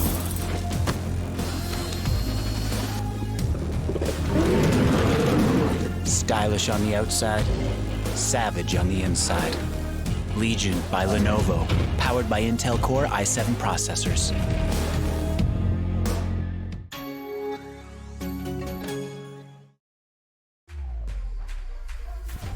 Thinks he can't get a last-second clutch? Watch this. Think he can't carry his team while streaming in high resolution? All the while recording a once-in-a-lifetime win? Watch this. Think leveling up only happens in-game? Watch this. On Intel Core i7, they'll rise to every challenge. Now it's your turn. Game, record, stream without compromise on Intel Core i7. To the untrained eye, you look like everyone else.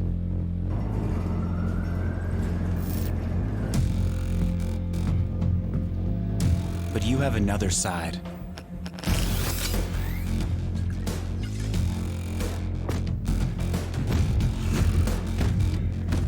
Embrace it with a machine that's worthy of you.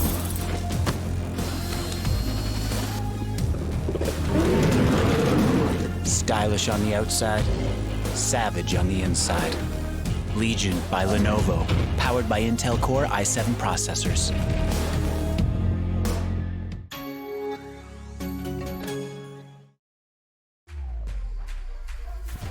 Thinks he can't get a last-second clutch? Watch this. Think he can't carry his team while streaming in high resolution? All the while recording a once-in-a-lifetime win? Watch this. Think leveling up only happens in-game? Watch this. On Intel Core i7, they'll rise to every challenge. Now it's your turn. Game, record, stream without compromise on Intel Core i7. To the untrained eye, you look like everyone else.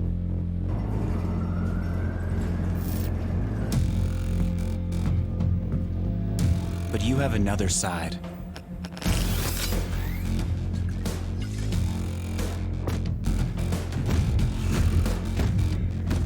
Embrace it with a machine that's worthy of you.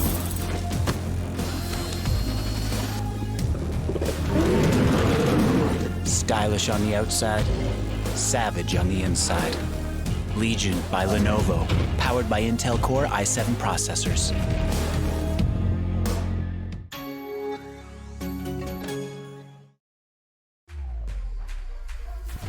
Thinks he can't get a last-second clutch? Watch this. Think he can't carry his team while streaming in high resolution? All the while recording a once-in-a-lifetime win? Watch this. Think leveling up only happens in-game? Watch this. On Intel Core i7, they'll rise to every challenge. Now it's your turn. Game, record, stream without compromise on Intel Core i7. To the untrained eye, you look like everyone else.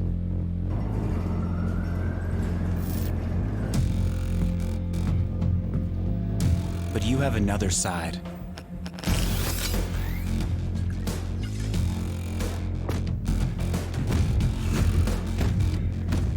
Embrace it with a machine that's worthy of you.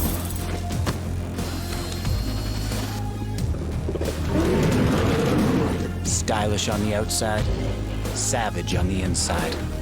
Legion by Lenovo, powered by Intel Core i7 processors.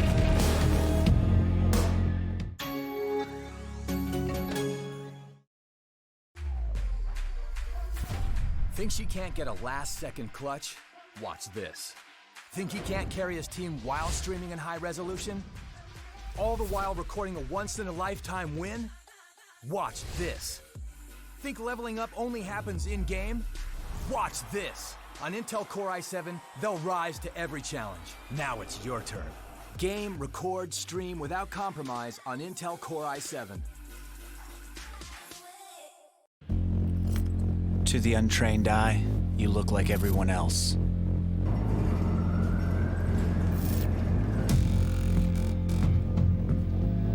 But you have another side.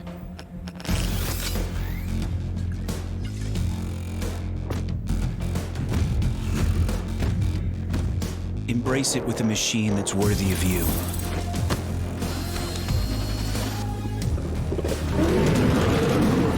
Stylish on the outside, savage on the inside. Legion by Lenovo, powered by Intel Core i7 processors.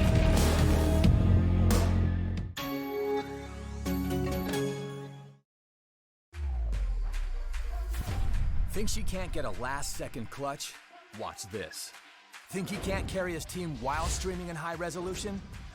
All the while recording a once-in-a-lifetime win?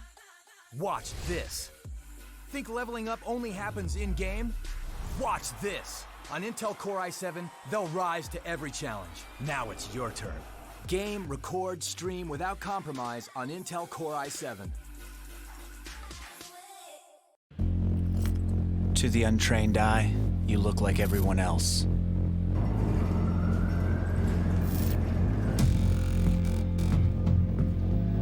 But you have another side.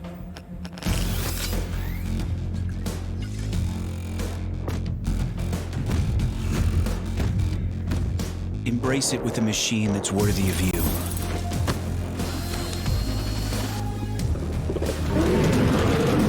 Stylish on the outside, savage on the inside. Legion by Lenovo, powered by Intel Core i7 processors.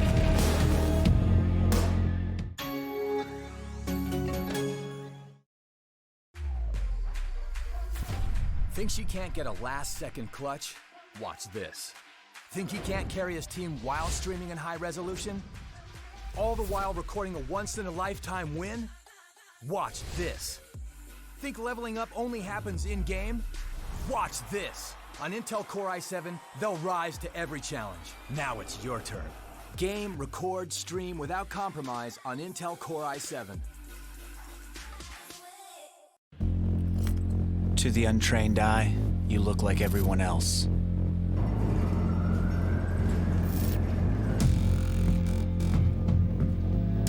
But you have another side.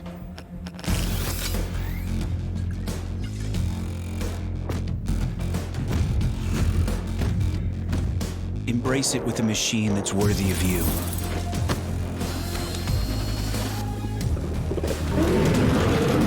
Stylish on the outside, savage on the inside.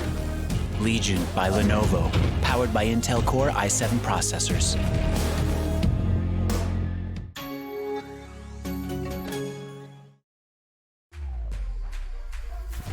Thinks he can't get a last-second clutch? Watch this.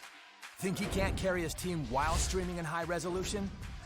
All the while recording a once-in-a-lifetime win? Watch this. Think leveling up only happens in-game? Watch this. On Intel Core i7, they'll rise to every challenge. Now it's your turn. Game, record, stream without compromise on Intel Core i7.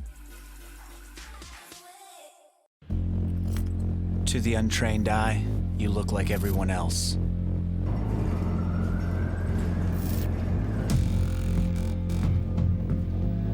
But you have another side.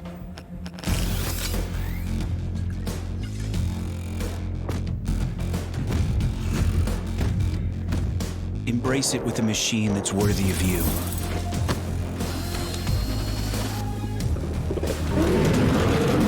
Stylish on the outside, savage on the inside. Legion by Lenovo, powered by Intel Core i7 processors.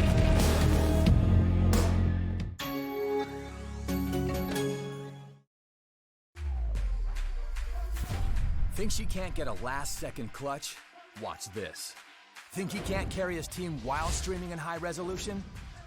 All the while recording a once-in-a-lifetime win? Watch this. Think leveling up only happens in-game? Watch this. On Intel Core i7, they'll rise to every challenge. Now it's your turn. Game, record, stream without compromise on Intel Core i7. To the untrained eye, you look like everyone else.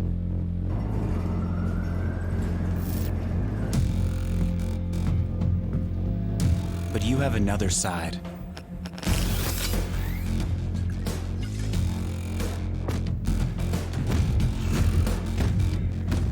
Embrace it with a machine that's worthy of you.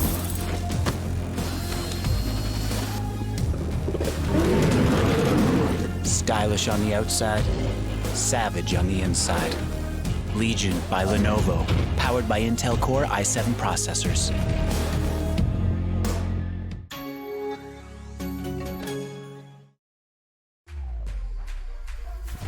Think she can't get a last-second clutch? Watch this. Think he can't carry his team while streaming in high resolution? All the while recording a once-in-a-lifetime win? Watch this. Think leveling up only happens in-game?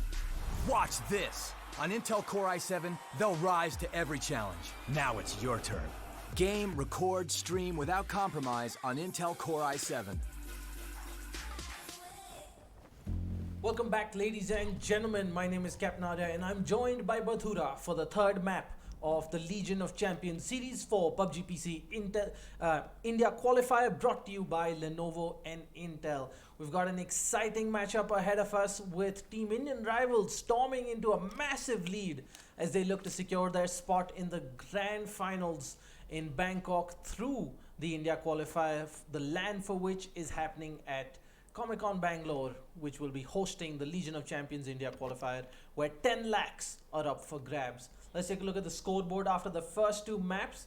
Indian rivals, as I mentioned, with a commanding lead at 37 points. Team Second Strategy in second place still with 24 points.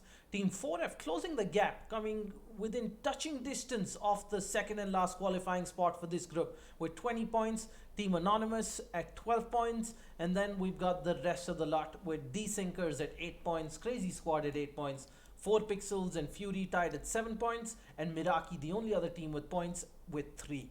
It's going to be an uphill task for most of these teams, but all the way down to Anonymous is where they have an outside chance of securing a spot and a guaranteed part of that massive 10 lakh prize pool just by virtue of qualifying for the LAN. Bathura, what's happening in game? And looks like Chumasera is being contested by two teams right now. One being Team Anonymous and the other being, I don't know, my favorite so far and on how I saw Dante Brown and Walnut Mind playing. Team Second Strategy. Second Strategy has definitely been exciting to watch. You know, they're not shying away from a fight. They're taking fights but not overcommitting. So they're definitely one of the more entertaining teams to watch at this point, and I'm very happy to see them a little closer to the action this time around rather than having to wait towards the latter half of the map. And considering how these teams are spread out throughout the map, I think it's going to be a rush for the circle, especially for Team Crazy Squad, because they're on the farthest end away from the circle. You know, I pity Ashpreet, who is the furthest man from the circle at this point, going for Campo Militar for that, you know, nice juicy loot. But is it going to be worth it? He's going to have to go through Team 7, that's Team Fury. He's going to have to go through Team IR, possibly run into Team 4F as well, who are one of the contenders for the top 2 spots which are going to LAN. And considering how these guys have been playing, I'm really looking forward to how IR has to take. Considering they do have a predominant lead in themselves right now, I'm looking forward to them taking maybe the early fights, eliminating the other team's chances of qualifying, if I may presume. Yeah, and not just that, you know, I think we're going to see them taking a bit more risk, as you mentioned, not to sort of hinder somebody else's qualification, but rather, you know, warm up with more fighting in competitive PUBG, because the finals, they're definitely going to be the best 10 teams in India competing. So they're not going to have as easy of a time getting to the circle, having uncontested loot and so on. So I think IR is going to want to, you know, get that a little bit of fighting experience with this lot in this tournament, in their system early on, rather than wait for LAN, because as the first team qualifying, they will have the longest wait till November 16th and 17th, when Legion of Champions LAN finale will take place in Bangalore. Oh my goodness, Freeloader was extremely close to the bounty that he could have acquired in Picado, but he maybe would have had a thought about somebody else being there in Picado as he managed to stay around. Who doesn't like juicy loot, especially coming down in a flying care package? But considering how Wallet Mine and Team Second strategy has placed themselves, they can either wipe out one team, catching the attention of the other team. But what I'm really also concerned for Second strategy right now is they can get sandwiched. They can get third-partied at the maximum level, even though they are on a positional base, positional advantage on top of the hill, revolving around the settlements. They need to be extremely careful. Yeah, and we've seen second strategy, even if they get caught out, they are resourceful and resilient. They will somehow hang on towards the end of the map. They will avoid taking the fights. They'll pop up when you least expect them and get a few kills on the board. Now, given this is Miramar, we're going to see long range fights. So I'm going to see Team IR coming in strong. I'm going to see Team second strategy doing well. The question is, can Team 4F really step up? They're the ones who are chasing the prize at this point, because as it stands, IR and second strategy have done enough. They are in those good positions, and if they just go on with business as usual, they will see out the rest of the qualifiers. But it's 4F who need to really step up. They're going to be evaluating whether or not they want to play aggressive, whether or not they want to pick early fights, or play for the position points with a more passive approach. But that can also reduce their opportunity to close the gap, because realistically it's only second strategy they're chasing, because as it stands there is a 17-point difference between IR and 4F, but only 4 points between them and second strategy. Alright, let's quickly have a look at Salman Patel and ARPS, who are the closest to Team 4F. We spoke about Team 4F having to evaluate whether or not they want these early fights or not. ARPS is going to hear and see them, but he's going to let the first vehicle pass. The question is, will Nuke and Avi also get by? Absolutely nothing from Team 4 Pixels, and it's been a rather quiet and disappointing game from them so far, if I may say so. I personally expected them to turn up and do a bit more. Then let's look at the map. Bathura, what's happening outside the zone? The Demon Kills team and the farthest team that was very farthest and are having a race for speed right now. Not currently for getting the fights or getting the positional advantage, but just making it out barely alive. Barely alive? Nah, they do have full HP, but making it out alive from the wrath of the blue circle. It's definitely going to get interesting. All members are alive. I'm not sure if the blue zone will let Ashpreet and Cloud through at this point, but the rest of the teams are doing pretty well. They're all where they want to be. They're all kitted up, and we're going to see some explosive fights in a few minutes. The closest, of course, are Team Second Strategy and Team Anonymous, right northwest of Chumasera, and that is where the circle is gone. So we're not going to be seeing too much movement from them unless Swapby is going to be the one to spot out folks below. He is scouting out that exact compound where Danteman and Androplanet are. We've seen how Dante can certainly hold his own, but when he gets surprised, even he might not be able to come back from that one. But considering how sad it has been for Team Crazy Squad, is they still not managed to make it to the circle, and yet the next circle is the farthest from them. But I also want to quote how Danteman and Team Anonymous are going to get an engagement pretty soon. This is where we're going to see it happen. Walnut Mine gets picked off by Swap B there. We spoke about this position, the two of them being very close. Rage Fire pushing in, Dante and Androplanet far behind, not close enough. But look at Royal Peace flank coming in. This flank can prove to be devastating right now, but will they expect Androplanet and Dante to be a bit far? But look at this Royal Beast coming up, cringing up to his rival, who's very, very close. But Royal Beast, as he steps up with the perfect fly, he does patrol. He does manage to take the one. He does manage to take down the spray down to the other one. But leaving out in the bare minimum of health, his teammate is there to help him, as they do manage to take down two people of my most favorite squad. Yeah, this is disaster. We spoke about second strategy being in a good place, but it's games like this that can turn your fortunes. Royal Beast is going to find Dante Man, and that is going to be the end of Team Second strategy against the run of play here.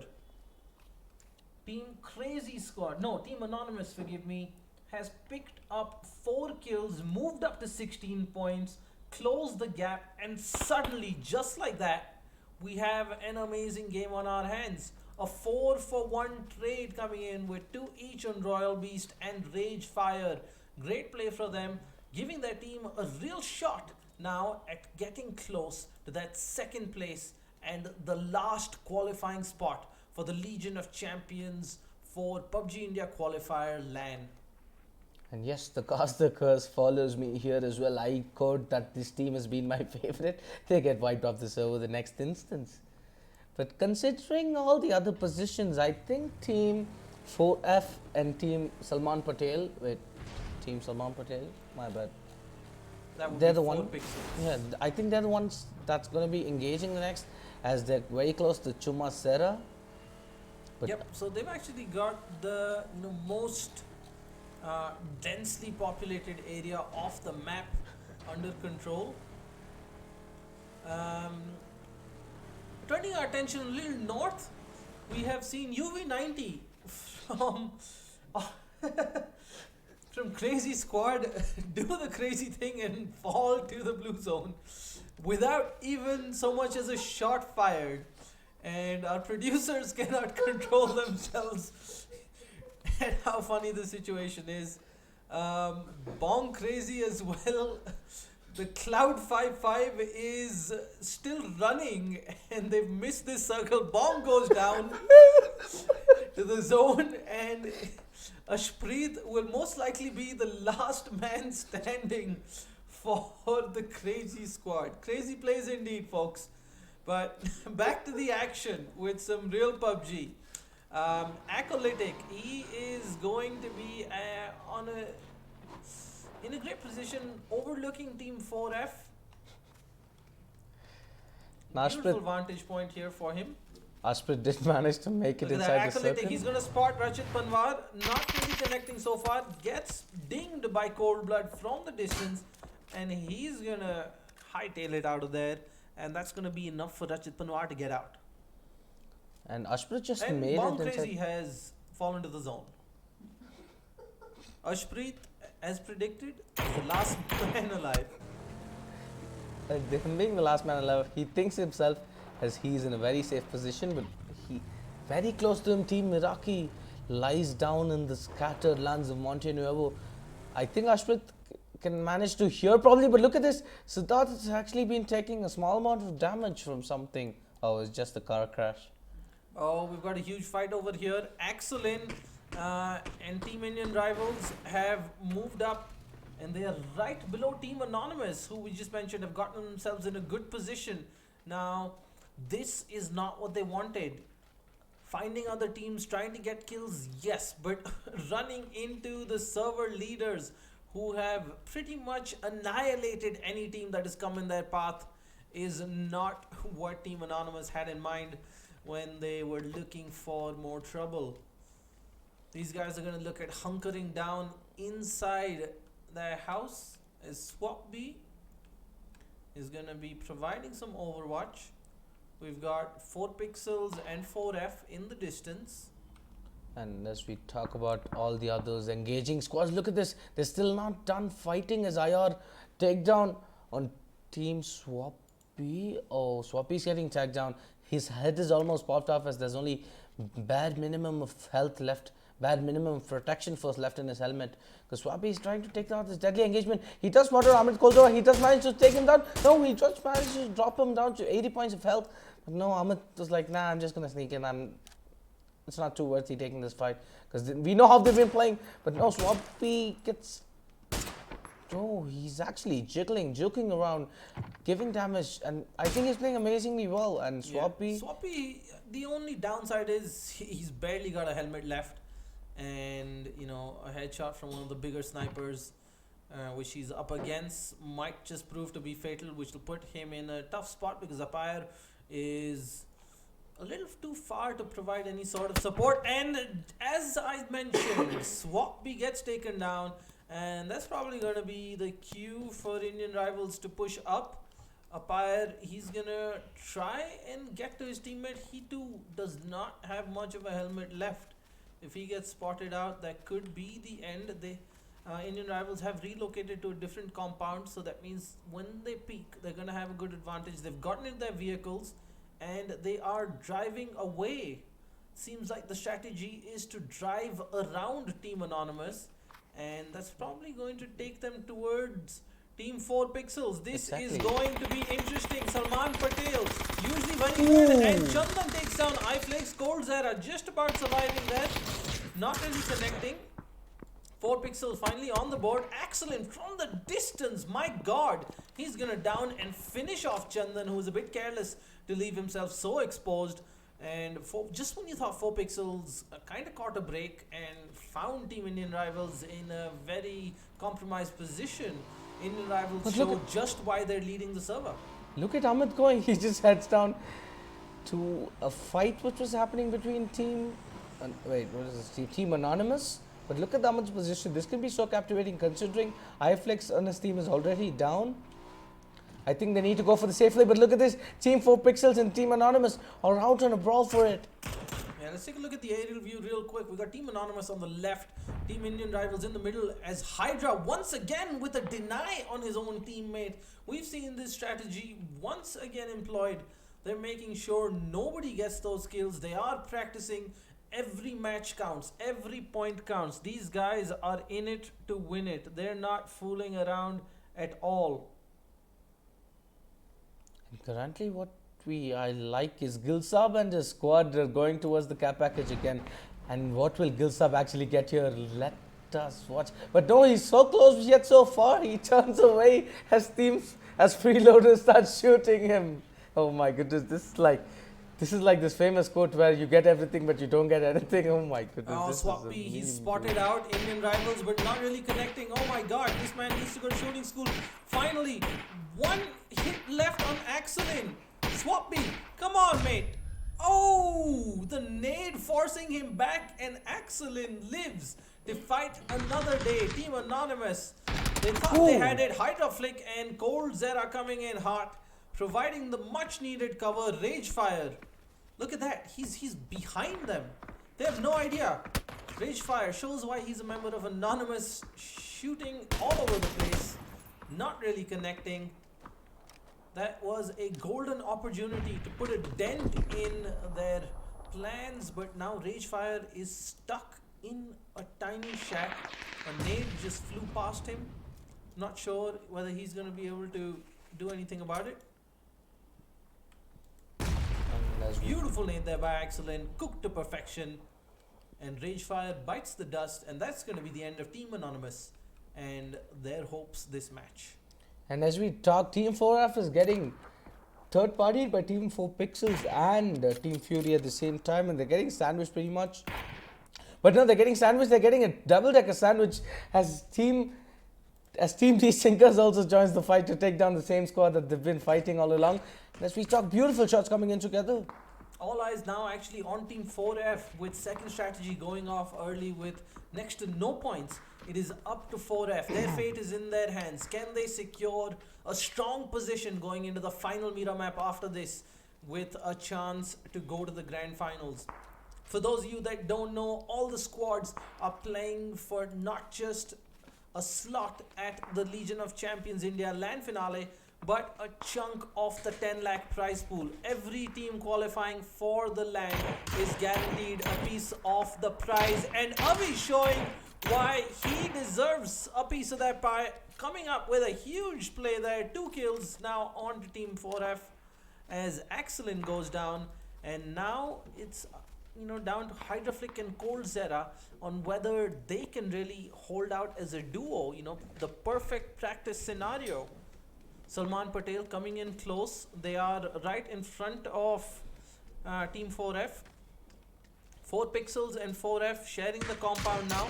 Acolytic has driven in, arcs from the distance, putting a huge dent in Rachit Panwar, but Cold Blood is going to find the flank on Salman Patel as Arps gets taken down. Acolytic in the distance, the last man alive for 4 pixels, actually and going this for the seems rest. like, No, the why is story he of their resting on qualifier. this?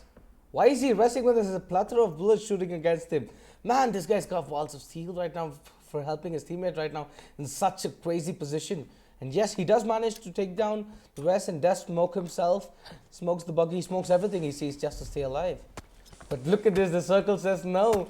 As the circle manager said, I think both of them are gonna go down to the circle. As no, but yo, what's going on? Oh, he got out of the car thinking they're not gonna make it. Arps goes down, Acolytic goes down as 4 pixels is out once again. That one of those kills did manage to go to Team 4F, who have their tally up to 4 now. They have caught up. As it stands, 4F has crossed second strategy thanks to position points. Beautiful shooting there by Rachit Panwar. Just trying to gauge the distance. Oh, misses the shot. One headshot. Come on. One more. Rachit Panwar just short of the mark there, but they're doing well. Another few kills. Dedsec in the distance finds Mr. Demon Kill. Public service announcement. Ashpreet is somehow still alive. Oh my goodness, Amit Kolchara just managed to take down Avi, and Dedsec takes down Big Hands and with no mercy takes him down. Let's quickly switch over to Siddharth.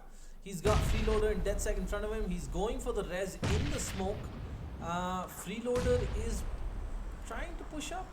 He is the first one out. Decides not to go for the nade. He was trying to go for a cheeky nade. 3x coming in, waiting for the smoke to start dissipating. But look at AKGM, he manages to take the rest down, and Team Fury is still alive and kicking as we talk, as Team 12 is the one caught in the wrath of Crazy Squad as they seem very far apart from the circle, and Ashpreet just doing what he does best, saving his team from such unconditional positions. But look at this, Team Desynkers have started taking the fight against Team Fury, who is going to be the better of the latter right now. And it's a battle of smokes. This guy does spot AKGM, does drop him down to 30 points of health as Dedsec is there, helping his teammate take him down on a beautiful knock against AKGM again. Freeloader straight into the fence. Could have had Mr. Demon Kill there, but one shot shy of the finish. A minute 22 left on this circle, folks. And as you can see, Team Desynkers, Team Fury, mind you, going for the long rotate straight towards Team Meraki. Meraki has had a rather disappointing and quiet qualifier so far, just the 3 points on them. And look at this, 4F pushing in from behind. Rachit Pawar, he's going to find Kaiser. That's 2 down on this squad. Dedsec, the last man standing, the trade coming in. These guys, beautiful triple spray down as everyone gets in on the action. And 4F is up to 8 points. And it seems like they are seriously going to be contesting for Mr. Demon Kill's spot. Not Mr. Demon, Team Indian rival spot. Mr. Demon Kill on the other side, he's got a ghillie suit, but is that no ammo? No, he does have ammo. But what does that... He's got the Groza. What can he do with the ghillie suit when there's no grass left? Not the best map for a ghillie suit, given how this game is turning out. Look at Ashpreet's position. Oh my goodness, Ashpreet is very close to 2 of the most promising players we've ever seen. Amit Kolchara on the height of flick. He's going to get taken down to the blue zone again. Oh my god, not like this. I mean, he did have to live up to the legacy his squad left him, and he does just that. Ashpreet is going to be kicking himself in the morning when he watches this replay. Unfortunate end to a very promising start for his PUBG career. Rachit Panwar going out aggressive here. He's out in the open. He's got squad 8 Meraki on his left, squad 7 Fury on his right. A quick smoke popped out. He doesn't realize that Fury is behind him. Rachit Panwar of 4F might be in for a rude awakening in just a few seconds. Right, it's all down to whether Siddharth is going to be adventurous. He sees the smokes on the left. The big sniper coming out, the 6x mini. He's got enough ammo to spam away till the end of this map. He spots Gilsab. And look at this positioning. Look at this positional advantage is played for Team Fury coming in. They've actually managed to spot them out, but considering the position, considering the number disadvantage on them right now, they shouldn't be taking these shots. But it doesn't matter as they take him down. And Avi managed to take down Siddharth as Demon Kill is the only one left alive. In Fury with that ghillie suit, he's pretty much not. There's no camouflage coming in with the ghillie suit. It's just activated vision for the other teams. Considering the fact that there's no grass, at least not while running or walking. Yep, a massive 9-kill all here on Team 4F. They're going to be looking at competing with Indian rivals up top who have had a rather quiet game, just the 4 kills. Right, Indian rivals really hoping for that position point. Hydra flick across the road from Rachit Panwar. And as we talk, 10th kill Team there Fury. for 4F. Oh, Rachit Panwar finds Hydra flick. Hydra survives as Cold Zera goes in for backup. They're both going to retreat. And 4F now hungry for more. Don't realize that these guys have moved off from the care package. But look at Meraki look at the position of got how the best position. yeah, Team Meraki's positioning advantage. And look at the gods of favor PUBG. The gods of PUBG favor Team Meraki again as they are surrounded in a compound. But look at this, like how ants try to swarm a colony. Look at how Team 4F is rushing towards them. But yes, Coldblood in a very cold advantage. Oh, Coldblood gets taken down there. Nuke goes in. He's gonna find the trade. Look at Hydra and Cold Zera on the other side. Rachit Panwar gets taken down by Cold Zera. 4F's plans in disarray. and yes, Amit and Team I are doing the best that they can. It's all down to Dark. Couldn't find Itachi. Governor on the other side. No nades, no utility. Oh, Governor coming in, doesn't manage the finish. First aid. Is he gonna pop it in time? Yes. But They're look on at the position. either side of a wall. Look, Hydra flick on the other side. Hydra flick finds Governor. This is what IR has done well time and again. Wait for the perfect moment. Go in, get the kills, secure the points. Beautiful play there by Nuke Duck. Gets the points. Red Hood's gonna find him securing second place for Meraki, as it is up to him and Gilsab to go up against Hydra Flick and IR Cold Zera.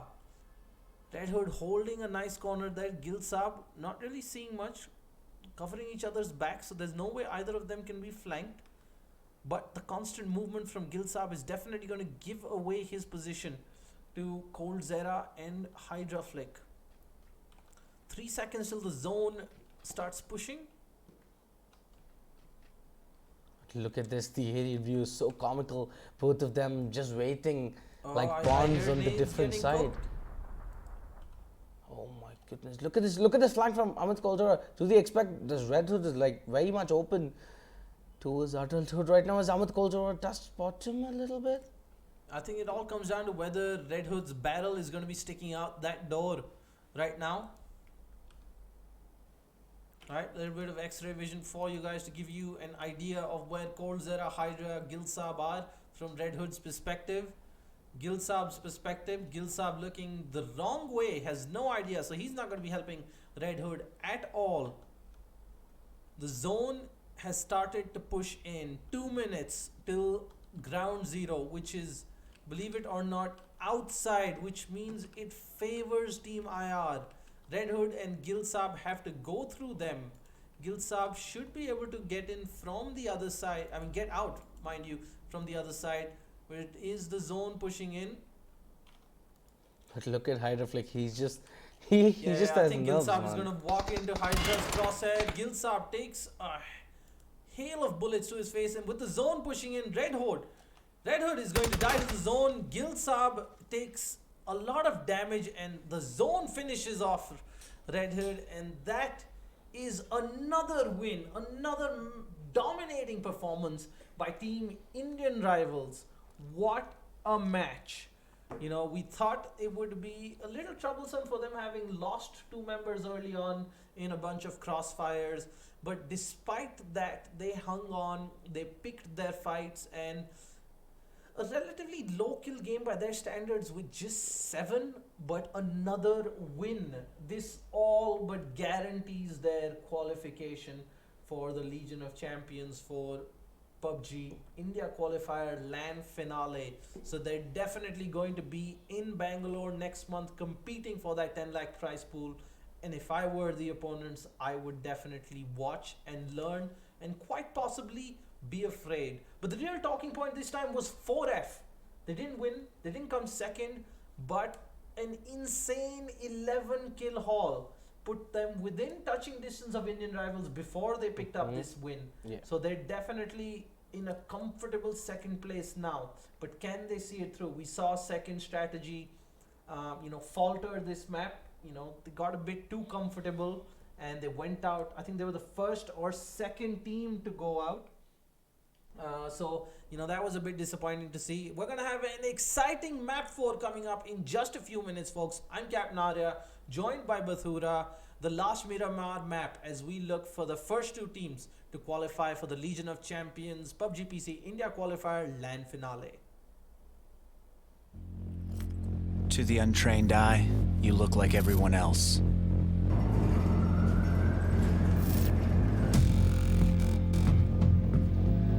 But you have another side.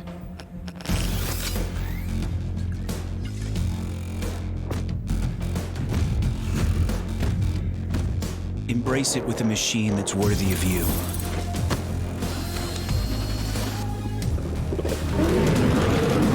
Stylish on the outside, savage on the inside. Legion by Lenovo, powered by Intel Core i7 processors.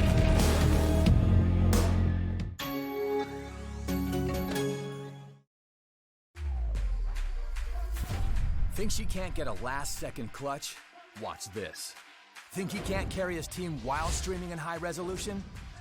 All the while recording a once-in-a-lifetime win? Watch this. Think leveling up only happens in-game? Watch this. On Intel Core i7, they'll rise to every challenge. Now it's your turn. Game, record, stream without compromise on Intel Core i7. To the untrained eye, you look like everyone else.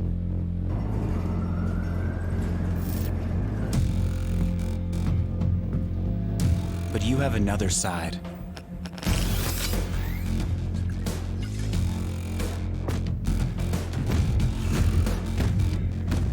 Embrace it with a machine that's worthy of you.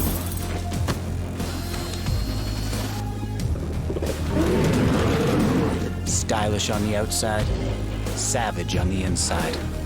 Legion by Lenovo, powered by Intel Core i7 processors.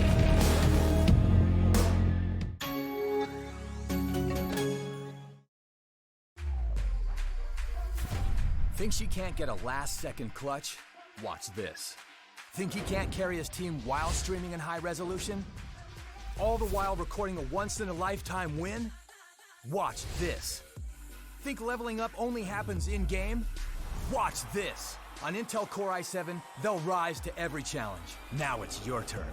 Game, record, stream without compromise on Intel Core i7. To the untrained eye, you look like everyone else.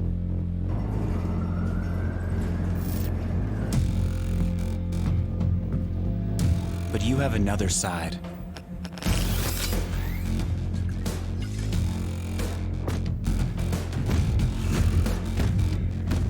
Embrace it with a machine that's worthy of you.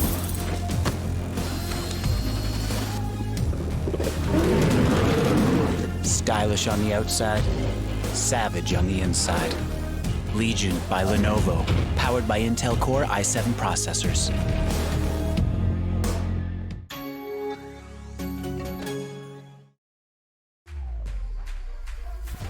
Think she can't get a last-second clutch? Watch this. Think he can't carry his team while streaming in high resolution? All the while recording a once-in-a-lifetime win? Watch this. Think leveling up only happens in-game? Watch this. On Intel Core i7, they'll rise to every challenge. Now it's your turn. Game, record, stream without compromise on Intel Core i7. To the untrained eye, you look like everyone else.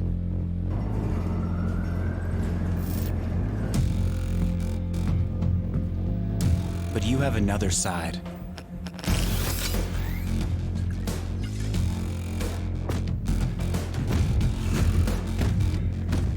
Embrace it with a machine that's worthy of you.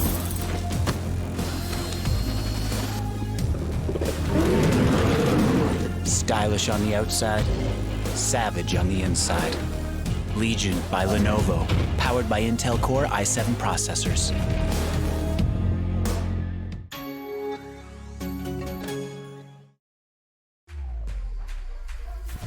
Think she can't get a last-second clutch? Watch this. Think he can't carry his team while streaming in high resolution? All the while recording a once-in-a-lifetime win? Watch this. Think leveling up only happens in-game? Watch this. On Intel Core i7, they'll rise to every challenge. Now it's your turn. Game, record, stream without compromise on Intel Core i7. To the untrained eye, you look like everyone else.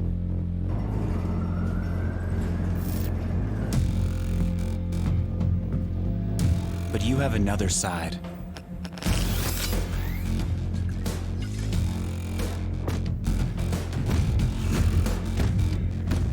Embrace it with a machine that's worthy of you.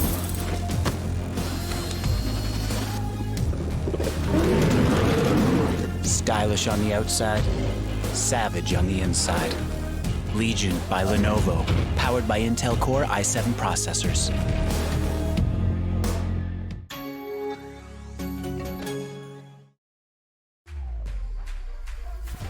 Think she can't get a last-second clutch? Watch this. Think he can't carry his team while streaming in high resolution? All the while recording a once-in-a-lifetime win? Watch this. Think leveling up only happens in-game? Watch this. On Intel Core i7, they'll rise to every challenge. Now it's your turn. Game, record, stream without compromise on Intel Core i7. To the untrained eye, you look like everyone else.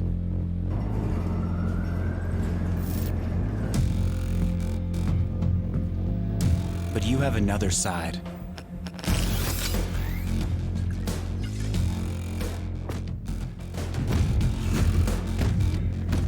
Embrace it with a machine that's worthy of you.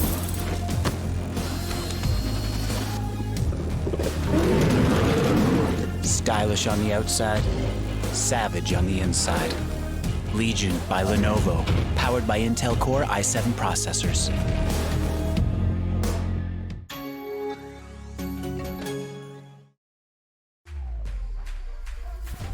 Think she can't get a last-second clutch? Watch this. Think he can't carry his team while streaming in high resolution? All the while recording a once-in-a-lifetime win? Watch this. Think leveling up only happens in-game? Watch this. On Intel Core i7, they'll rise to every challenge. Now it's your turn. Game, record, stream without compromise on Intel Core i7. To the untrained eye, you look like everyone else.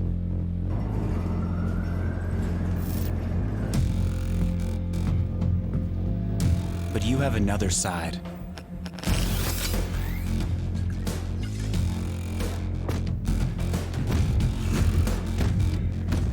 Embrace it with a machine that's worthy of you.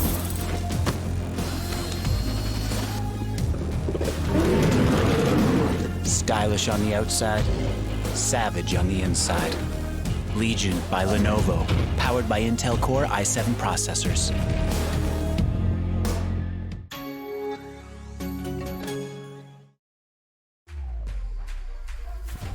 Think she can't get a last-second clutch? Watch this. Think he can't carry his team while streaming in high resolution? All the while recording a once-in-a-lifetime win? Watch this. Think leveling up only happens in-game? Watch this. On Intel Core i7, they'll rise to every challenge. Now it's your turn. Game, record, stream without compromise on Intel Core i7. To the untrained eye, you look like everyone else.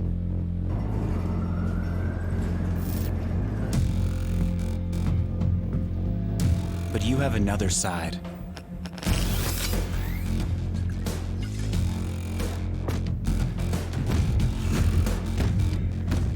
Embrace it with a machine that's worthy of you.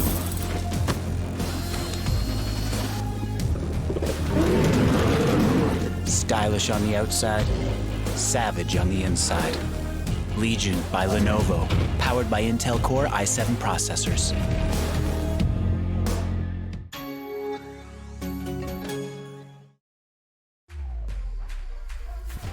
Thinks he can't get a last-second clutch? Watch this. Think he can't carry his team while streaming in high resolution?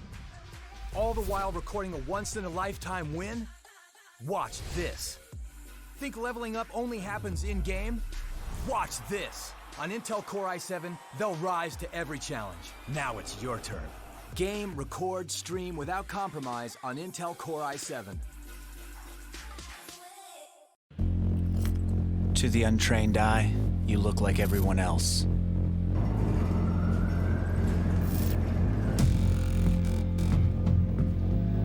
But you have another side.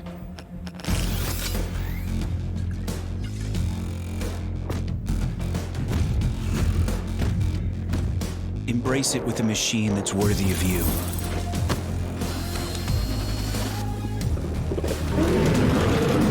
Stylish on the outside, savage on the inside. Legion by Lenovo, powered by Intel Core i7 processors.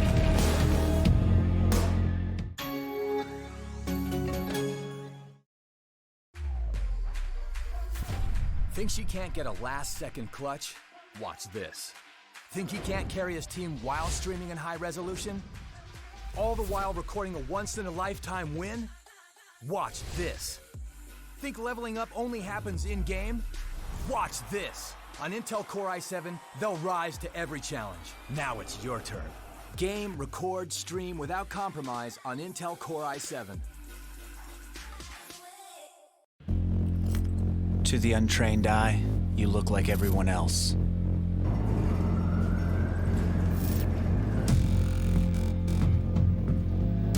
But you have another side.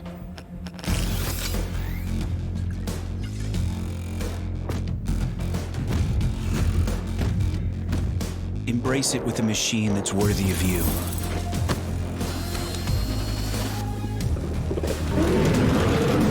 Stylish on the outside, savage on the inside. Legion by Lenovo, powered by Intel Core i7 processors.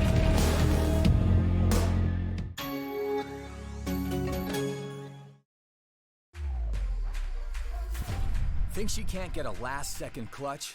Watch this. Think he can't carry his team while streaming in high resolution? All the while recording a once-in-a-lifetime win? Watch this. Think leveling up only happens in-game? Watch this. On Intel Core i7, they'll rise to every challenge. Now it's your turn. Game, record, stream without compromise on Intel Core i7.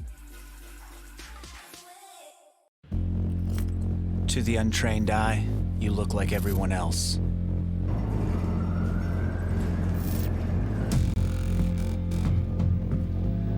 But you have another side.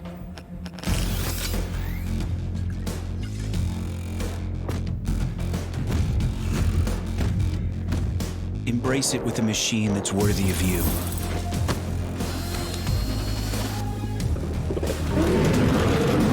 Stylish on the outside, savage on the inside. Legion by Lenovo, powered by Intel Core i7 processors.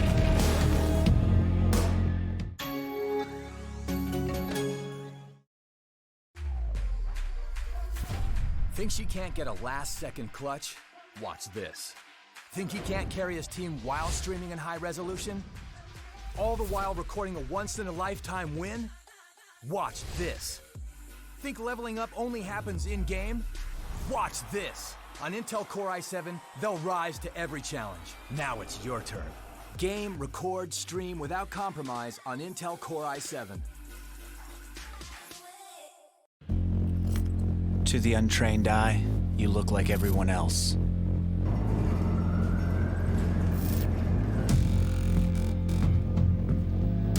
But you have another side.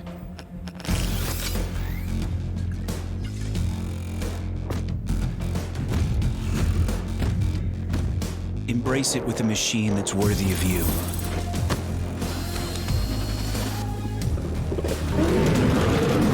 Stylish on the outside, savage on the inside. Legion by Lenovo, powered by Intel Core i7 processors.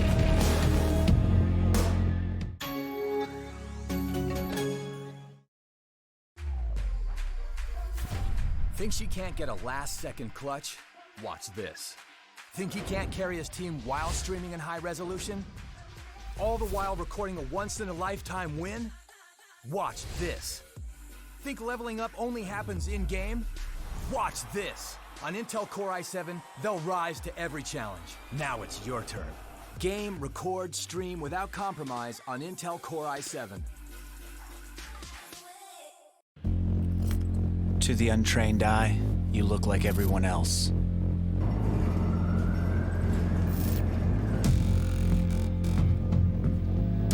But you have another side.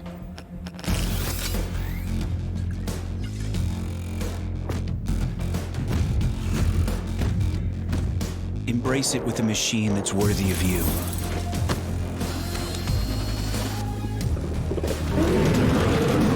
Stylish on the outside, savage on the inside. Legion by Lenovo, powered by Intel Core i7 processors.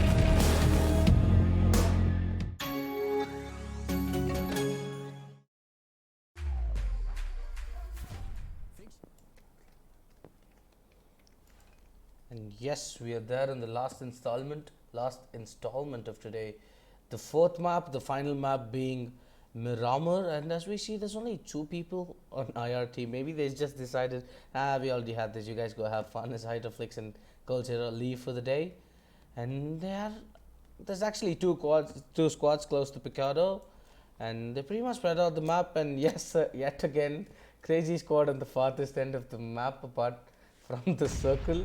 And we see nades raining upon, we see everything going upon right now. But look at this iFlix just casually standing there, trying to do all the stuff. He's holding down such a cute, wait, what am I talking about? This crazy squad has taken me crazy, bro. But Royal Beast gets tagged down to bare minimum of health as he barely just saves his life and goes apart. But look at all the positions that is all. There's Salman Patel very, very close to team number 9, Kaiser, and all of them being together. Oh, iFlix trying to take down Ragefire, but no, he manages to drop down 2 people's health to a bare minimum low, but he's just not able to get the kill yet. Wait, what is his teammate doing? His teammate is just taking painkillers, chilling there. Yep, that's a rather uncharacteristic early fight coming in from Team Indian Rivals, but given they are down 2 men and have all but secured a spot in the LAN finale happening at the Legion of Champions at Comic-Con Bangalore. Excellent goes down, tries to get a cheeky Car 98 at medium range. Swappy punishes him with the much faster Mini, and it looks like Team Indian Rivals was just out to have a bit of fun this map. Before we proceed any further, let's quickly switch to the scoreboard if we can.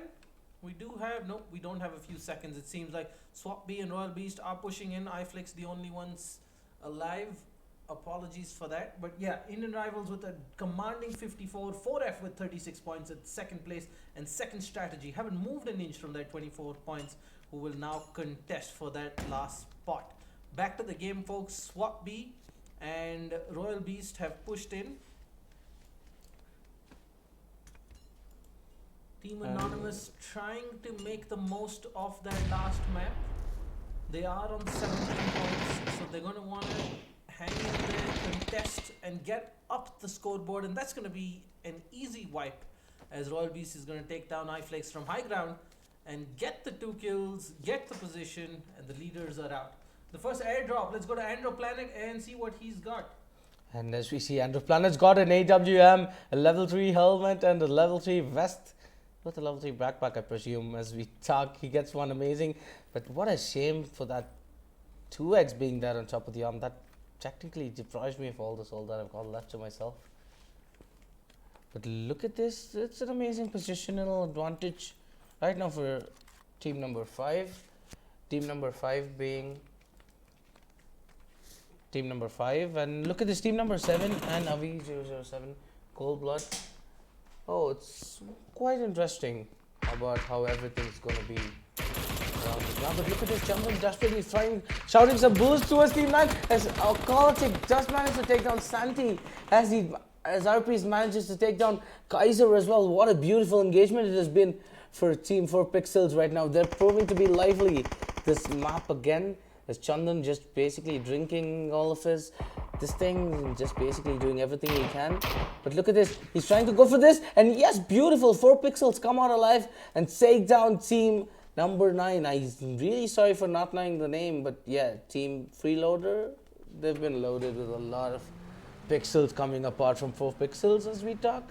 And yes, and look at this, they're not pretty spread out throughout the map. And yes, the rate of the circles against towards Crazy Squad as they've been getting hit by the blue zone quite fast than they have expected it to come. And that's it. Team Alcoholic 4 Pixels have started to prove to be very lively as they get 4 kills right at the beginning of the map with 7 minutes hardly down. Yeah, definitely a great job there by 4 Pixels, but it might be too little too late for them to turn up. They are sitting 9th. The only team below them are the ones that didn't really get on the board at all. GR, Ghost Officials, UPW.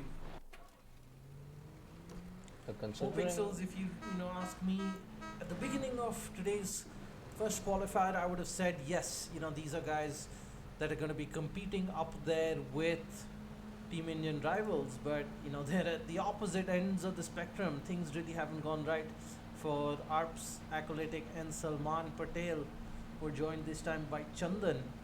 So they're going to be looking back and counting all their missed opportunities and what could have been. As I mentioned, not only are the teams looking to qualify for the Legion of Champions for PUBG PC India qualifier LAN finale, but also a guaranteed take of the massive 10 lakh prize pool. All the teams appearing at the LAN are guaranteed a piece of the pie, and they're going to be going home happy. So everything is at stake, and that's why our second team 4F is going to be very happy. They weren't in a strong position going into the third map, but thanks to second strategy coming up short and not scoring any points, 4F stormed into second place, sitting on 36 points, and that's going to be something they're going to be not too happy about. Let's turn our attention to Bathura's favorite team, Crazy Squad. As we talk, ironically, this time Ashprit's the one left out in the blue zone. Apparently, he's not the one inside, but he's got his bike. And he's on a bike, right? That's not what you want to be driving on these hills. And I've certainly got my money on, a fatal two-wheel accident there coming up for Ashprit, because he's at a point where he is panicking now to try and get into the zone. It is still, I think, 1 HP a second, not too bad. But he's got a long way to go. So that's the Crazy Squad being shot at by Meraki. And they just managed to go down the other side and leaving Crazy Squad to be as crazy as they are right now. Considering the other positional advantages for the other teams, Mohit and Squad, team second strategy, team number 5 have actually conquered Chumasera and are atop of the hills, guarding them perfectly like the point guards of every side. As we talk, I think they do spot team 4F. Oh no, they don't spot them. The hills of the advantages. No. But considering how, look at Team Crazy Squad, they were actually caught in the glimpses of Team Anonymous. How will this engagement prove to be? Okay. Crazy Squad, for a few minutes there, it really looked like they'd be doing well. But here we've got an aggressive push coming in from Anonymous, sitting at 17 points. Again, with an outside chance at qualifying. 19 points off the lead, so a chicken dinner and double-digit kills will be enough to see them through. So everything to play for, everything to lose. They want this, but at the same time, they don't want to be too aggressive. Fire misses that shot. Not what he was hoping. Gets a bit of damage, but Royal Beast comes in with a beautiful nade. He's going to be rushing the building now. And yes, they fight UV UV on the line. other side, but beautiful stuff by Ragefire coming in from behind with Swap B for the trade. Shots coming in from the mountain from behind. That will be their long lost teammate Bong Crazy. And look at this, the hero of the hour, Ashpreet, has arrived. He pulls into the gas station across the road, which means he's gonna have a good angle at these guys. Royal Beast is still down. But look at this third party coming in from Team 4 Pixels right now. There's like 3 teams fighting just around the bare minimum houses. If we talk, Chandan manages to take down Swabi from Team Anonymous. As Chandan manages to kill him peacefully, he's like, rest in peace, brother. You need not be in the server anymore. As we talk, Royal Beast does manage to take down Cloud 55 from a different team, my favorite team. Stop killing people from Crazy Squad as we talk Ragefire with one more beautiful nade coming in onto Acolytic from Team 4 Pixels. Yeah, we've certainly seen our fair share of good plays good nade plays coming in this time around, and Ragefire shows us another one. Acolytic down. He's gonna give a bit of breathing space now to Apire. But look at that behind him, Bong. Actually, Bong I think has DC'd, unfortunately. But look at Arpeish's positioning. He's just proning down outside, very close to the buggy. But this play from Arpeish can actually be a lot, can actually mean a lot for Team 4 Pixels right now. But yes, they are going on a 3v4 with Bong Crazy going crazy amongst Royal Beast. He does manage to attack down a few bullets, but no, he does not. He just barely has the pine tree for his cover as he's dancing around the bullets. But no, he gets a beautiful spray onto Ragefire. As no, Chandan is the one who proves to be the better of the lot and takes down Team Anonymous, as Acolytic, Team 4 Pixels, has also managed to get Pixelate one more opponent. And yes, as we talk, Ashpreet, my man, the beast, is the only one alive again for Crazy Squad. He does spot Arpeish though. He does take a shot, but nah, is not anywhere close to Arpeish right now. Okay, leaving these guys on the map for a part. What are the other guys doing? The other guys are pretty much advantageous position, considering themselves already inside the circle and to one area per squad. I think they've just gone to equal shares of the land that they've got. Yeah, it's good positioning so far by all the teams, right? They've done a good job of ensuring they're in the right positions and they've got the loot as this match carries on. So it's going to be great to see how it turns out. Everyone's going to be ready to fight towards the end of this map. The fourth and final map in the first qualifier.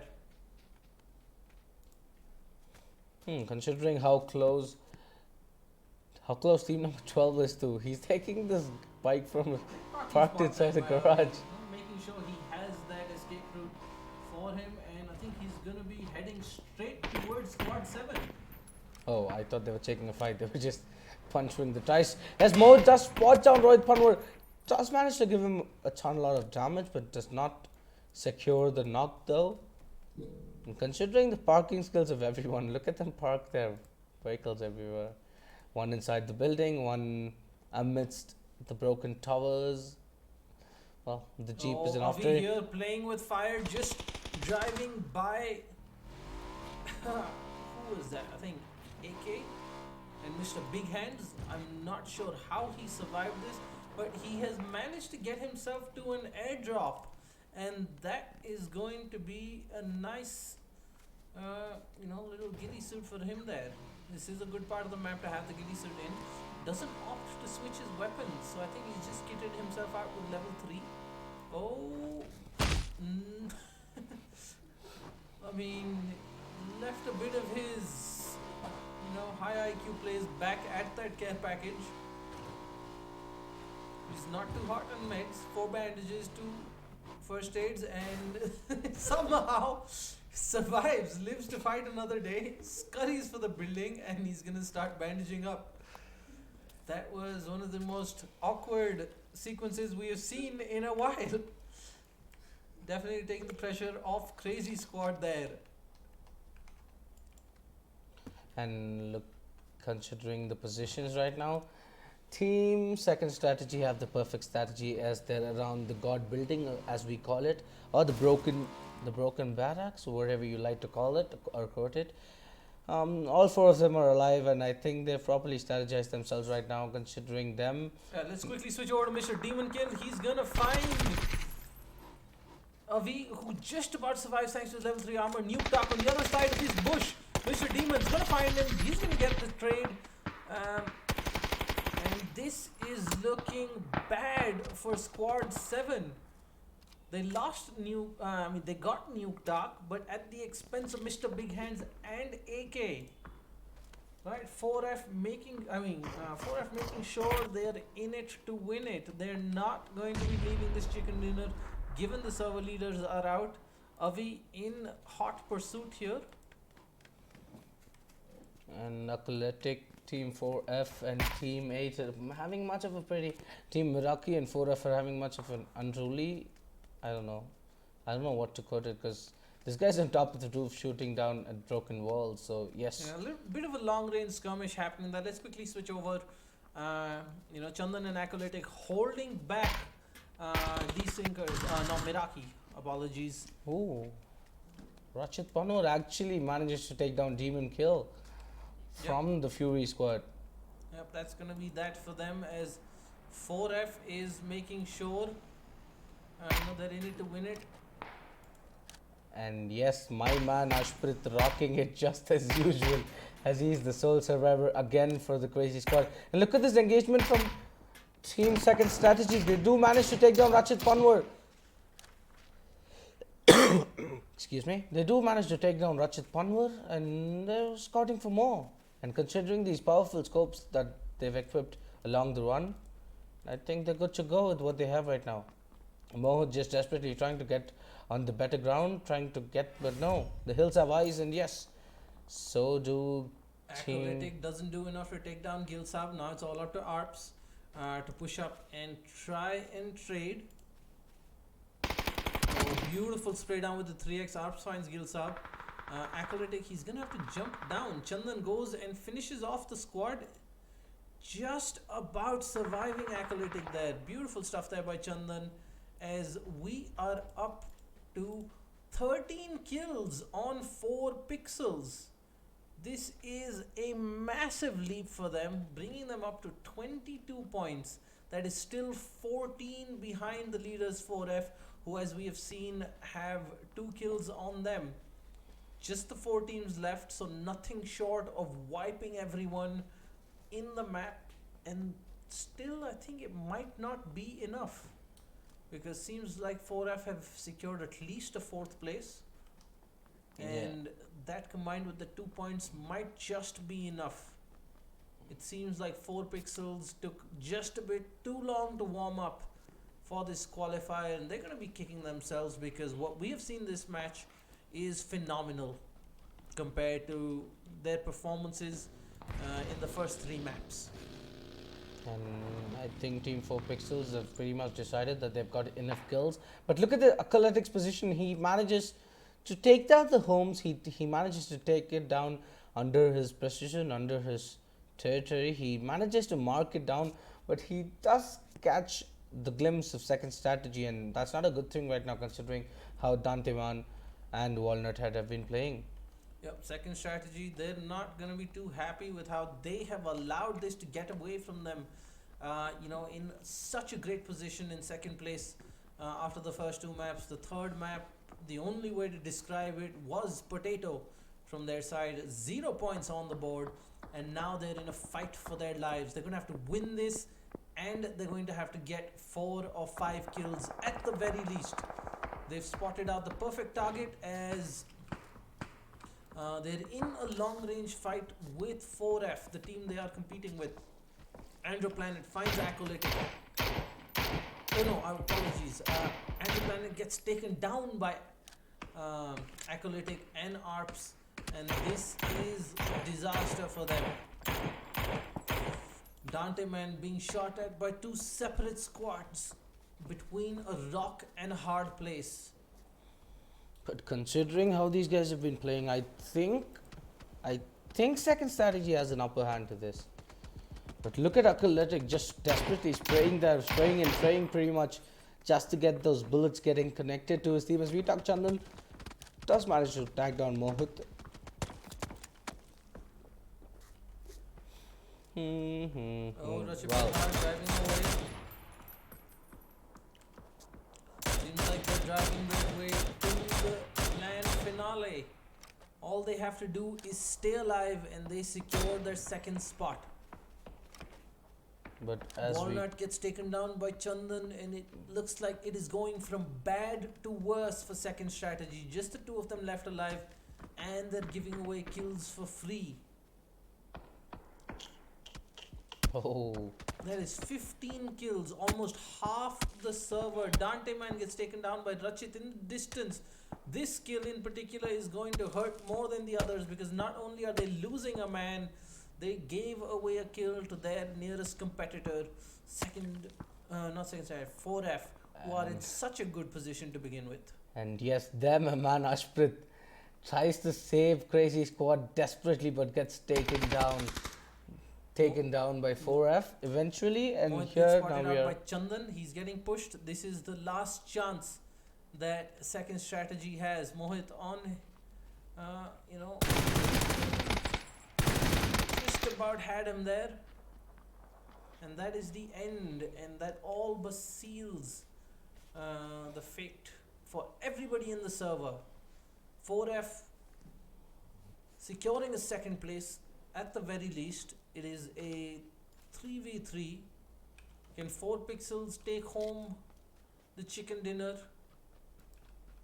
Not the consolation prize they were looking for. They came in hoping for a slot at the finals at LOC land finale at Comic-Con next month. But they're going to be going home with just 1 chicken dinner and not much more. Whereas 4F, they're going to guarantee themselves a slot and a piece of that 10 lakh prize pool. One of the biggest for PUBG PC. The biggest so far. That has been out in the Indian subcontinent. And as we talk, YT Coldblood has actually managed to take down and retrieve the care package, the level 3 vest and the level 3 helmet being gifted to him by the gods of PUBG from the air. And I think they know their each other's positions, but look at, will they expect this flank coming in from Acolytic? That's all that really matters right now. Acolytic's position is so vital in this game. Now I think the brawl of the brains is done, and I think it's the brawl of the muscles that's yet to come right now, as Acolytic is pushing himself out of the circle and manages to actually spot one teammate, but he doesn't spot Avi, who's on top of that. Okay, wait, what the hell? Oh yeah, never mind, he does spot it. Oh, Rachit closes to the action. Unfortunately switches to the SLR instead of the Groza. Fatal mistake there for him. Ooh, now it's a 1v3 suddenly. How things have changed as YT Coldblood is the only one left. He does manage to take down one. He does manage to take down 2 as an amazing straight transfer. And now it's a 1v1 between Acolytic and Coldblood. Does he manage to realize that there's a flank coming and he's on the other side of the map? I think it's going to be a pretty easy kill for Acolytic. But no, both of them look on the other sides of the map. Oh my Acolytic god. on high ground doesn't realize that Coldblood is right below him. If you look at the x-ray, that's how close they are. Sees the head pop up. Coldblood crouches just in time. Acolytic doesn't want to reload. He's got 20 rounds, takes too much damage. The quick reload comes in as Acolytic is going to jump back And the level 3 not enough, as Acolytic is gonna see out the game with a massive 19 kill haul on 4 pixels. Now the question is, are 29 points enough to get 4 pixels from their measly 19 points to the 36 they needed to make up to reach 4F? If it were any other team at second or third place, it might have been enough, but the second place points combined with their kill points should mean that 4F has gone through. Now, I might be a bit early on the calculation here, but I am fairly confident in saying, yes, Indian Rivals are through. We knew that when the map started, but it comes down to within a few kills for 4F and 4 pixels. Give us a few minutes and we will get back to you. But what a massive match, Bathura. Exactly. You know, 4 pixels turned up just a little bit too late, man. You know, one more map and, you know, we could have seen a very, very different scoreboard here. It was pretty much down to bullets, to bare minimum of bullets, if you ask me. But whatever you say, well tried, Ashprit. I just want to put out to you, man. You got a gut of steel. He definitely got them to 4th place, right? So Crazy Squad, despite not having too many kills on the board, did provide us some of the more memorable plays for this tournament, and you know, for that they do have our thanks. But I think we've had a smashing start to the Legion of Champions Series 4 PUBG PC India qualifier, with Indian Rivals putting up such a dominating performance, you know, confirming their qualification with just 3 maps out of the 4, and then having a bit of fun. Now 4F, they were seemingly struggling after the first 2 maps. Second strategy were in a great position after the first 2 matches. You know, 16 points after I think the first game, the second game, and you know, they kind of just let it slip after that. You know, third map they were just one of the early ones to fall out, and it seemed like you know, they kind of lost composure going into the third map, and that kind of cost them. And 4F were the ones to capitalize on that sliver of hope given to them with a commanding performance, a very, you know, steady climb we've seen from them. You know, they were always in and around the top 3, getting themselves the points. And I think we are ready for the final scoreboard. I can tell you, first place is Indian Rivals with 54 points. Second place, 4F with 47 points. And 4 pixels coming up short with 38. So they did beat out 4F score at the start of the final map, but alas, it will not be enough. Indian Rivals and Team 4F will be advancing to the Legion of Champions Series 4 PUBG PC Indian Qualifier LAN finale, happening next month in Bangalore on the 16th and 17th, and will compete for the massive 10 lakh rupee prize pool. What a show we've had, and I'm sure we're going to see more great PUBG action. Don't forget to follow and subscribe, guys. You can watch all the action on the Lenovo India Facebook page or the Legion India Gaming YouTube channel. I'm Cap Nadia, with me Bathura. It's been a pleasure bringing you the first day of the Legion of Champion 4 India qualifier, brought to you by Lenovo and Intel. Thank you so much for watching, and have a great night. To the untrained eye, you look like everyone else.